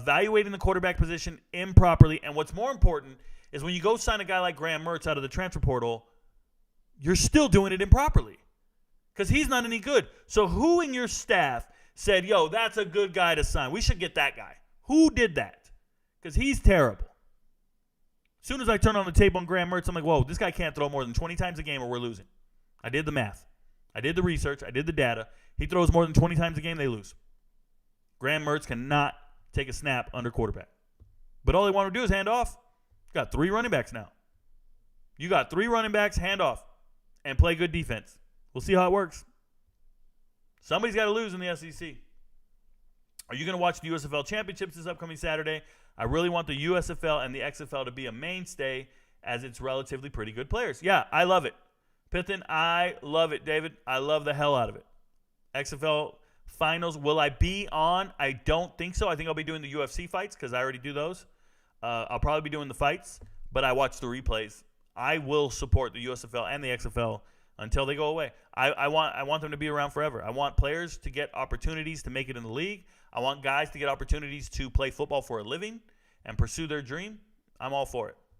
Wasn't your admin. I cleaned it up. You're done. Shout out to you. Jordan got fleeced out of ownership with Washington and Charlotte. Damn. Yep.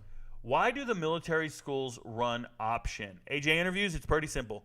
They can't have 300-pound linemen because in the Army you need to be within certain standards, and most of these guys have to have certain height and weight standards. So they also don't recruit like the other teams. They don't get as many good players.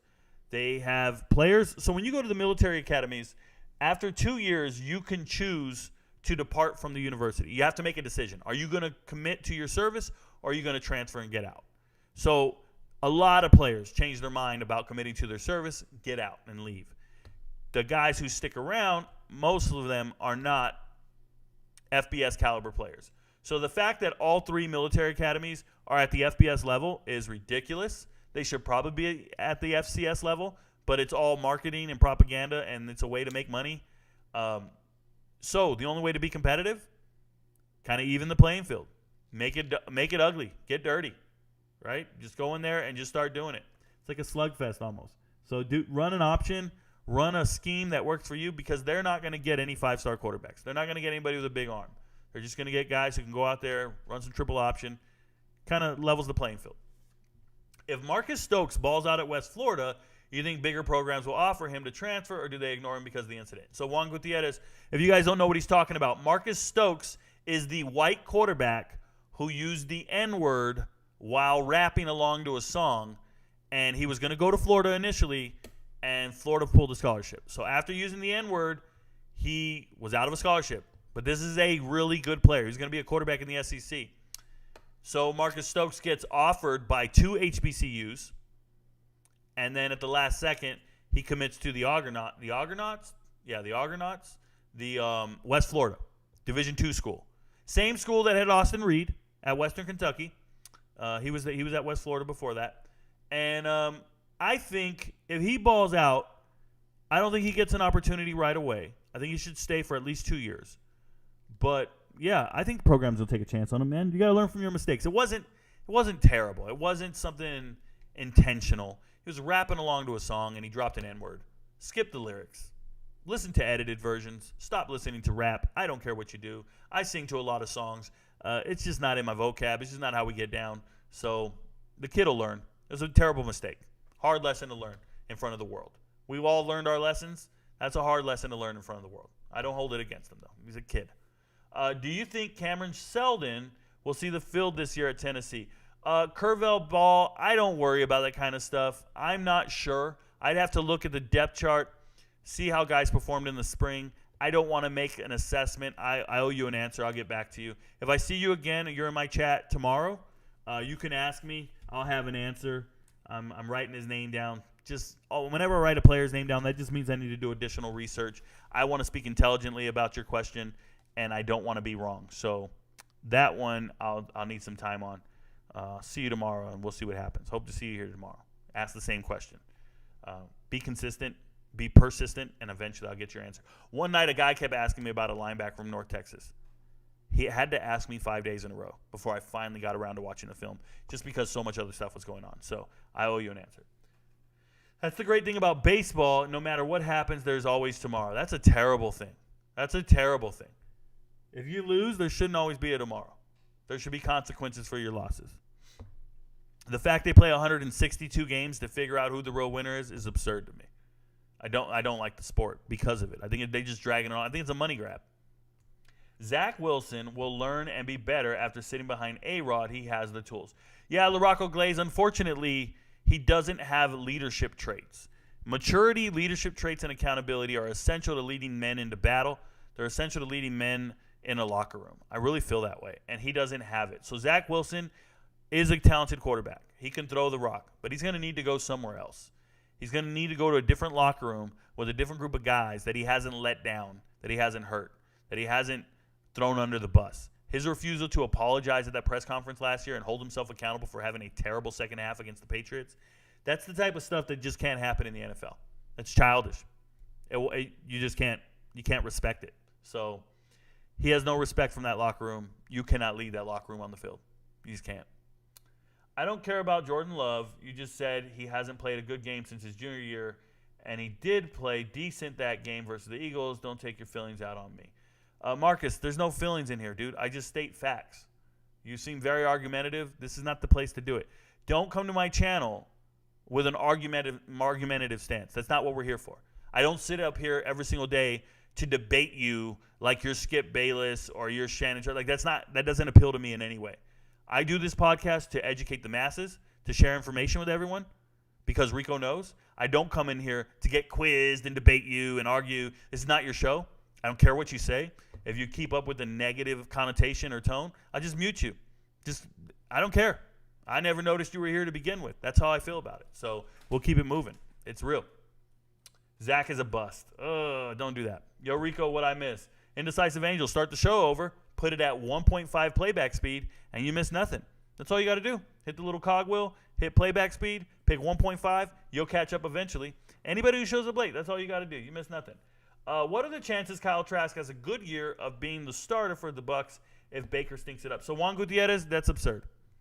That's absurd. Kyle Trask and Baker Mayfield are not in a quarterback battle. I don't care what anybody says. Baker Mayfield has started over 60 games in the NFL, thrown over 100 touchdowns. Seriously, 67 games, over 100 touchdowns. Kyle Trask never started a game, never thrown a touchdown. Like, there's nothing to talk about here. It's just a good backup quarterback to an NFL starting quarterback. I think Baker Mayfield can stink it up all you want. He's not going to, but he could if he wanted to. Kyle Trask is not a starter in the NFL. Everyone is DQ'd. Getting the yes is easy. I don't know what we're talking about, James Campos. I'm confused. I have my Al Bundy story myself. There you go, Willie Bobo. There you go. Is this going to be the craziest season of all time? Go 42. I have no idea what you're talking about. Wrestling is the best. Got to be a dog. Rico, what weights did you wrestle? I only wrestled at one weight, James Campos. I wrestled at 152. Cut every year from 170 down to 152. So that's where I wrestled. Are the 12 teams that can win it all this season? No, that's next season. The playoffs expand next year, not this year. Thoughts on Keaton Slovis at BYU? He's going to have his hands full. James Campos is going to have his hands full. BYU is in the Big 12. They have a good running back in Aiden Robbins. They have decent wide receivers. They got the kid Keelan Marlin? Kid from UConn. Forgetting his name right now. He's good. I think I said it. Marlon Key. Marlon, you know who I'm talking about. Nonetheless, BYU's got the work cut out though. This ain't Pitt. Doesn't have that good of a team around him. He doesn't have Israel Abanikanda in the backfield. But Keaton Slovis is decent. BYU's got a tough schedule. Do you have Instagram? I'm a DB corner and I want to send my tape and request feedback. Heard you mention you were a corner. So Chromes, all you have to do is send me a DM to your link. I don't have Instagram. Just send me a DM to your Huddle link or wherever you have the film. You can send me a DM. DMs are open on TikTok. It's not that hard. Yo, Rico, I finally made a YouTube stream. Finna listen while I get my workout in. Had some bum tell me Metcalf, Lockett, and JSN is better trio than Chase, Higgins, and Boyd, LMFAO. So, shout out to you, Evan. Good to see you, brother. Hope your workout's going well. I'm going to tell you that they're equivalent. They're comparable. It's fine. The big difference is Chase, Higgins, and Boyd have a really good quarterback. That's the huge difference there. Really good. Elite. Speaking of movies, Oppenheimer might be one of them ones I'm excited for it. I don't even know what that is. I don't even know what Oppenheimer is. Give me a second here. I don't like not knowing. Oh, wait. I did see the previews for this. Hold on. Robert Downey Jr.?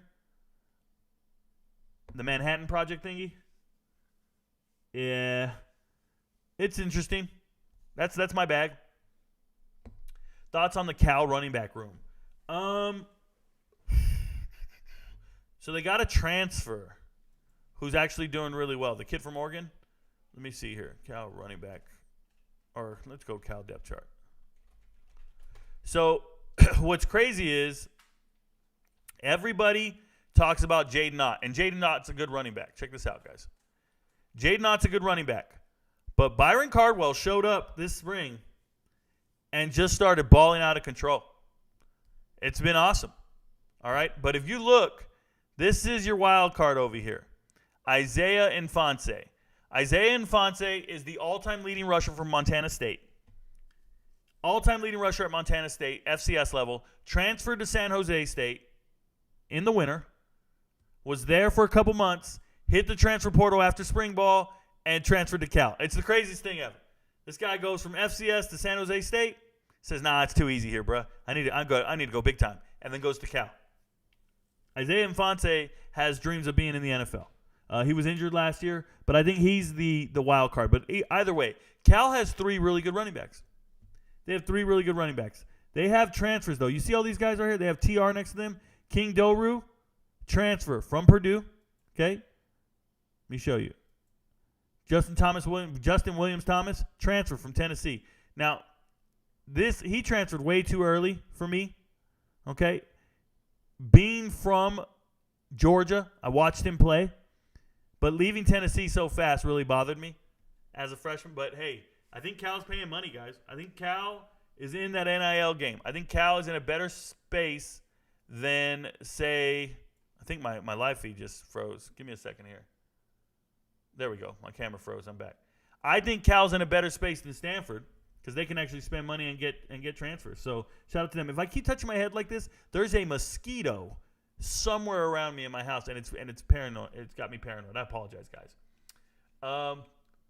These girls out here listening to Tevin Campbell before they hit you with the "Can we talk?" Yep, for sure. What up, Willie Bobo? Who would have more success, Chandler Jones in the MMA or John Jones in the NFL? Chandler Jones in MMA. John Jones, I can't stand him. I would never want to see him have success anywhere. I want Washington to get Zach, a good reset and good offensive coordinator for him. Zach Kitley? I'm not argumentative. I said Jordan Love played decent, and you went on a rant about your haters. Talking about I won't be here when he's trash. That's why I said what I said. I'm going to leave it at that. All right, Marcus. I didn't ask. Puka is a dog from BYU. Look out for him on the Rams. You look out for him. Glaze, he's originally from Washington. He's a transfer. He transferred from Washington to BYU. So he's a Power 5 talent. He's a good player. Is the new Notre Dame quarterback Sam Hartman a legit Heisman candidate for the upcoming season? Late to the show, what are some of your favorites to win the Heisman Trophy? So, Mr. K, he's a candidate only because the media is going to keep making him one. Because anybody who starts at quarterback at Notre Dame, they're going to talk positively about him. But Sam Hartman's actually not that good. I watched the tape on him. I'm not impressed. It looks like a lot of A.T. Perry carrying him. And A.T. Perry was his top receiver for the last 2 years. A lot of errant passes, a mesh offense that he ran at Wake Forest. Just didn't look good. I just don't like it. And I think that he has no wide receivers at Notre Dame. 0. Lost his leading receiver to the NFL and Mike Mayer. Their number one receiver last year was a tight end. And outside of that, they lost Julian Styles. They lost the guy Styles to Ohio State. They lost Caleb Smith, transferred in from Virginia Tech. Then he retired due to concussions or something. They just have nobody. Their receivers are so bad, they had a running back move to receiver because their running back room's deep. But I don't think Sam Hartman's a legitimate Heisman Trophy contender. Heisman Trophy contenders are all the mainstream dudes people are talking about. There's nobody out there that I'm going to mention that nobody else is mentioning outside of Frank Harris. But, yeah, I've had this conversation too many times to have it again. It's just I don't get excited about naming the Heisman Trophy contenders because it's all just Power 5 guys. Just a bunch of Power 5 dudes that they think are great. So whoever's undefeated is going to have the Heisman Trophy winner. Whoever's in the race for the playoff spots will have the Heisman Trophy winner on the team. That's kind of how it's done. Not exciting to me at all. No, I meant that there are 12 teams that can win it all this season. Oh, GOAT 42. There's 133 FBS teams, 65, 67 Power 5 teams. Maybe 25 got a chance. Maybe. Does Michael Beasley have a good career if he gets drafted to a place with less distractions like Minnesota? I don't know. I think Michael Beasley was a head case to begin with. I think everybody knew it, but they were just hoping his talent would work out. That's how that is.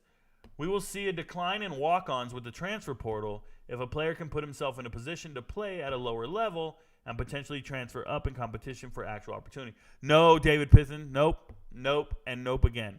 The vast majority of walk-ons are kids who believe and want a chance to play at their dream school. It's regionally driven. It's fandom driven. It's not opportunity driven. They're walking on to a particular school because they've always wanted to play there, because they live nearby, because that's their favorite team, things of that nature. It's not opportunity driven. If they wanted to go play at a lower level, they could and would. It's not how it works. Walk-ons are typically guys, legacy guys. My dad went here, so I want to go here. That kind of shit. The starting quarterback at Ball State just transferred to Illinois. He's not going to be the starter. He don't care. He was the starter at Ball State. He just left. He said, nope, I'm out. I'm going to go be at Illinois. Oh, well, you're going to be a backup. That's fine. I always wanted to play for Illinois. My grandfather played at Illinois. My dad played at Illinois. I'm going to play at Illinois. That's exactly what happened. Nuts. Zach to Washington Commanders. I don't even know who Zach is. Caleb Williams and Marvin Harrison probably the runaway favorites to win it this year. If their teams don't go undefeated, they're not winning it. That's what people don't understand. It's not about, like, you can't just name the players in the preseason. There's no point. Your teams have to go undefeated or be near undefeated, be in the contention for a playoff spot, to even be in the conversation. So USC can lose 2 games at the beginning of the year, and we're done talking about it. Same with Ohio State. It's pointless to bring it up. Can you look at Cam Ransom, quarterback transfer from Bethune-Cookman, looks like Cam Newton and kind of plays like him too. So I've already looked at Cam Ransom. No, stop saying anybody looks like Cam Newton. I don't like it. Yeah. I never made a video on him on purpose. Who has the worst quarterback room in the SEC? So, Manny, I try not to evaluate quarterback rooms because they're pointless. Quarterback rooms don't matter. Your backup quarterback is irrelevant 99% of the time. Your starter is starting, and if he is injured, can't play, or not good, your season's over. You're not going to be very good. That's just how it goes. That's how college football works. There isn't an experienced backup who's going to come off the bench and lead you to victory. There isn't some guy. It is not the NFL. Your backups are freshmen who've never seen the field. Your backups are sophomores who weren't good enough to see the field. Like, the starter is the starter in college. That's how it's supposed to be. Now, there are programs who are so overdeveloped and so over-recruited that they have good backup quarterbacks. That doesn't matter. It's not going to make or break their season. It's not going to carry them. So, for me, the worst quarterbacks in the SEC, worst quarterback room, is Vandy. I mean, it just goes without saying. There you go. Vandy's got the worst quarterback room. Done. But all the SEC quarterback rooms are pretty damn bad. They're all pretty bad. That's why backups can transfer to them and start. That's why Jake Garcia can transfer to Missouri and be the starter. Or Hendon Hooker or Joe Milton can transfer to Tennessee. I say this every single time. You guys don't listen. Peyton Thorne can transfer in. Jaden Daniels can transfer in. Transfers can just show up and take the quarter. Tyler Buckner just transferred in, backup. Graham Mertz just transferred in. Like, every single team in the SEC evaluates their quarterbacks incorrectly. They don't know what they're doing. And they can just get a transfer coming in from anywhere. Then you got Georgia and Bama. Theoretically, you find a 5-star, you let them start for 3 or 4 years, and then you miss again. It's just the way it goes. It's the nature of the conference. No, the national champion are there 12 teams that can win the national championship. I got what you're saying, GOAT 42. I get it. There's more than 12 teams that can win the national championship. There's 3 good teams in every single conference. If they win, they win. There's 5 Power 5 conferences. So there's 15 teams in it. There's 3 good teams in every conference. If they go undefeated, they got a shot. If they don't go undefeated, they don't have a shot. That's how it works. So pick the 3 best teams in the SEC, 3 best teams in the Big Ten, 3 best teams in the ACC, 3 best teams in the Pac-12 or Big 12. Like, that's it. Just 3 teams in each conference. 15 teams are fighting for it. And then as one of them loses, then they're out. Another one loses, they're out. That's it. It's not that hard. If both Dakota schools went to FBS, what conference would be best for them? Well, Conference USA. Conference USA, if both Dakota schools win. And we're talking about South Dakota State, North Dakota State. Or South Dakota State, North Dakota State, Conference USA. Speaking of walks-on, when was the last time a walk-on started at the Power 5 level? Do you walk-on do best of Group 5? GOAT 42, walk-ons have won the Heisman. Baker Mayfield is a walk-on. Walk-ons are everywhere, bro. They start everywhere. Walk-ons eventually get scholarships and start everywhere. Walk-ons got drafted this year in the NFL. Can DJ Uiagalelei turn it around at OSU and maybe live up to the hype he had in high school? No, Juan Gutierrez, he can't live up to the hype he got in high school because he shouldn't have had that hype. He's not a 5-star quarterback. Can he turn it around? Sure. Is he any good? I don't know. But I know that he's not a 5-star quarterback. 5-star quarterbacks, once they become starters, they don't lose their job. He's the first one. Pretty much. JT Daniels, injuries. DJ Uiagalelei don't got injuries to blame.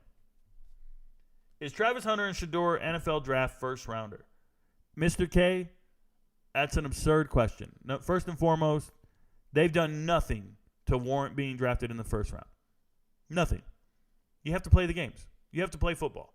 So if they're just FCS level players, because that's all they've played at right now, there's not a freshman in the world at the FCS level that I would say is a first rounder. This is just not.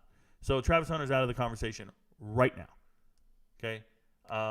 Next, Shedeur Sanders, 3,000 yards and 40 touchdowns.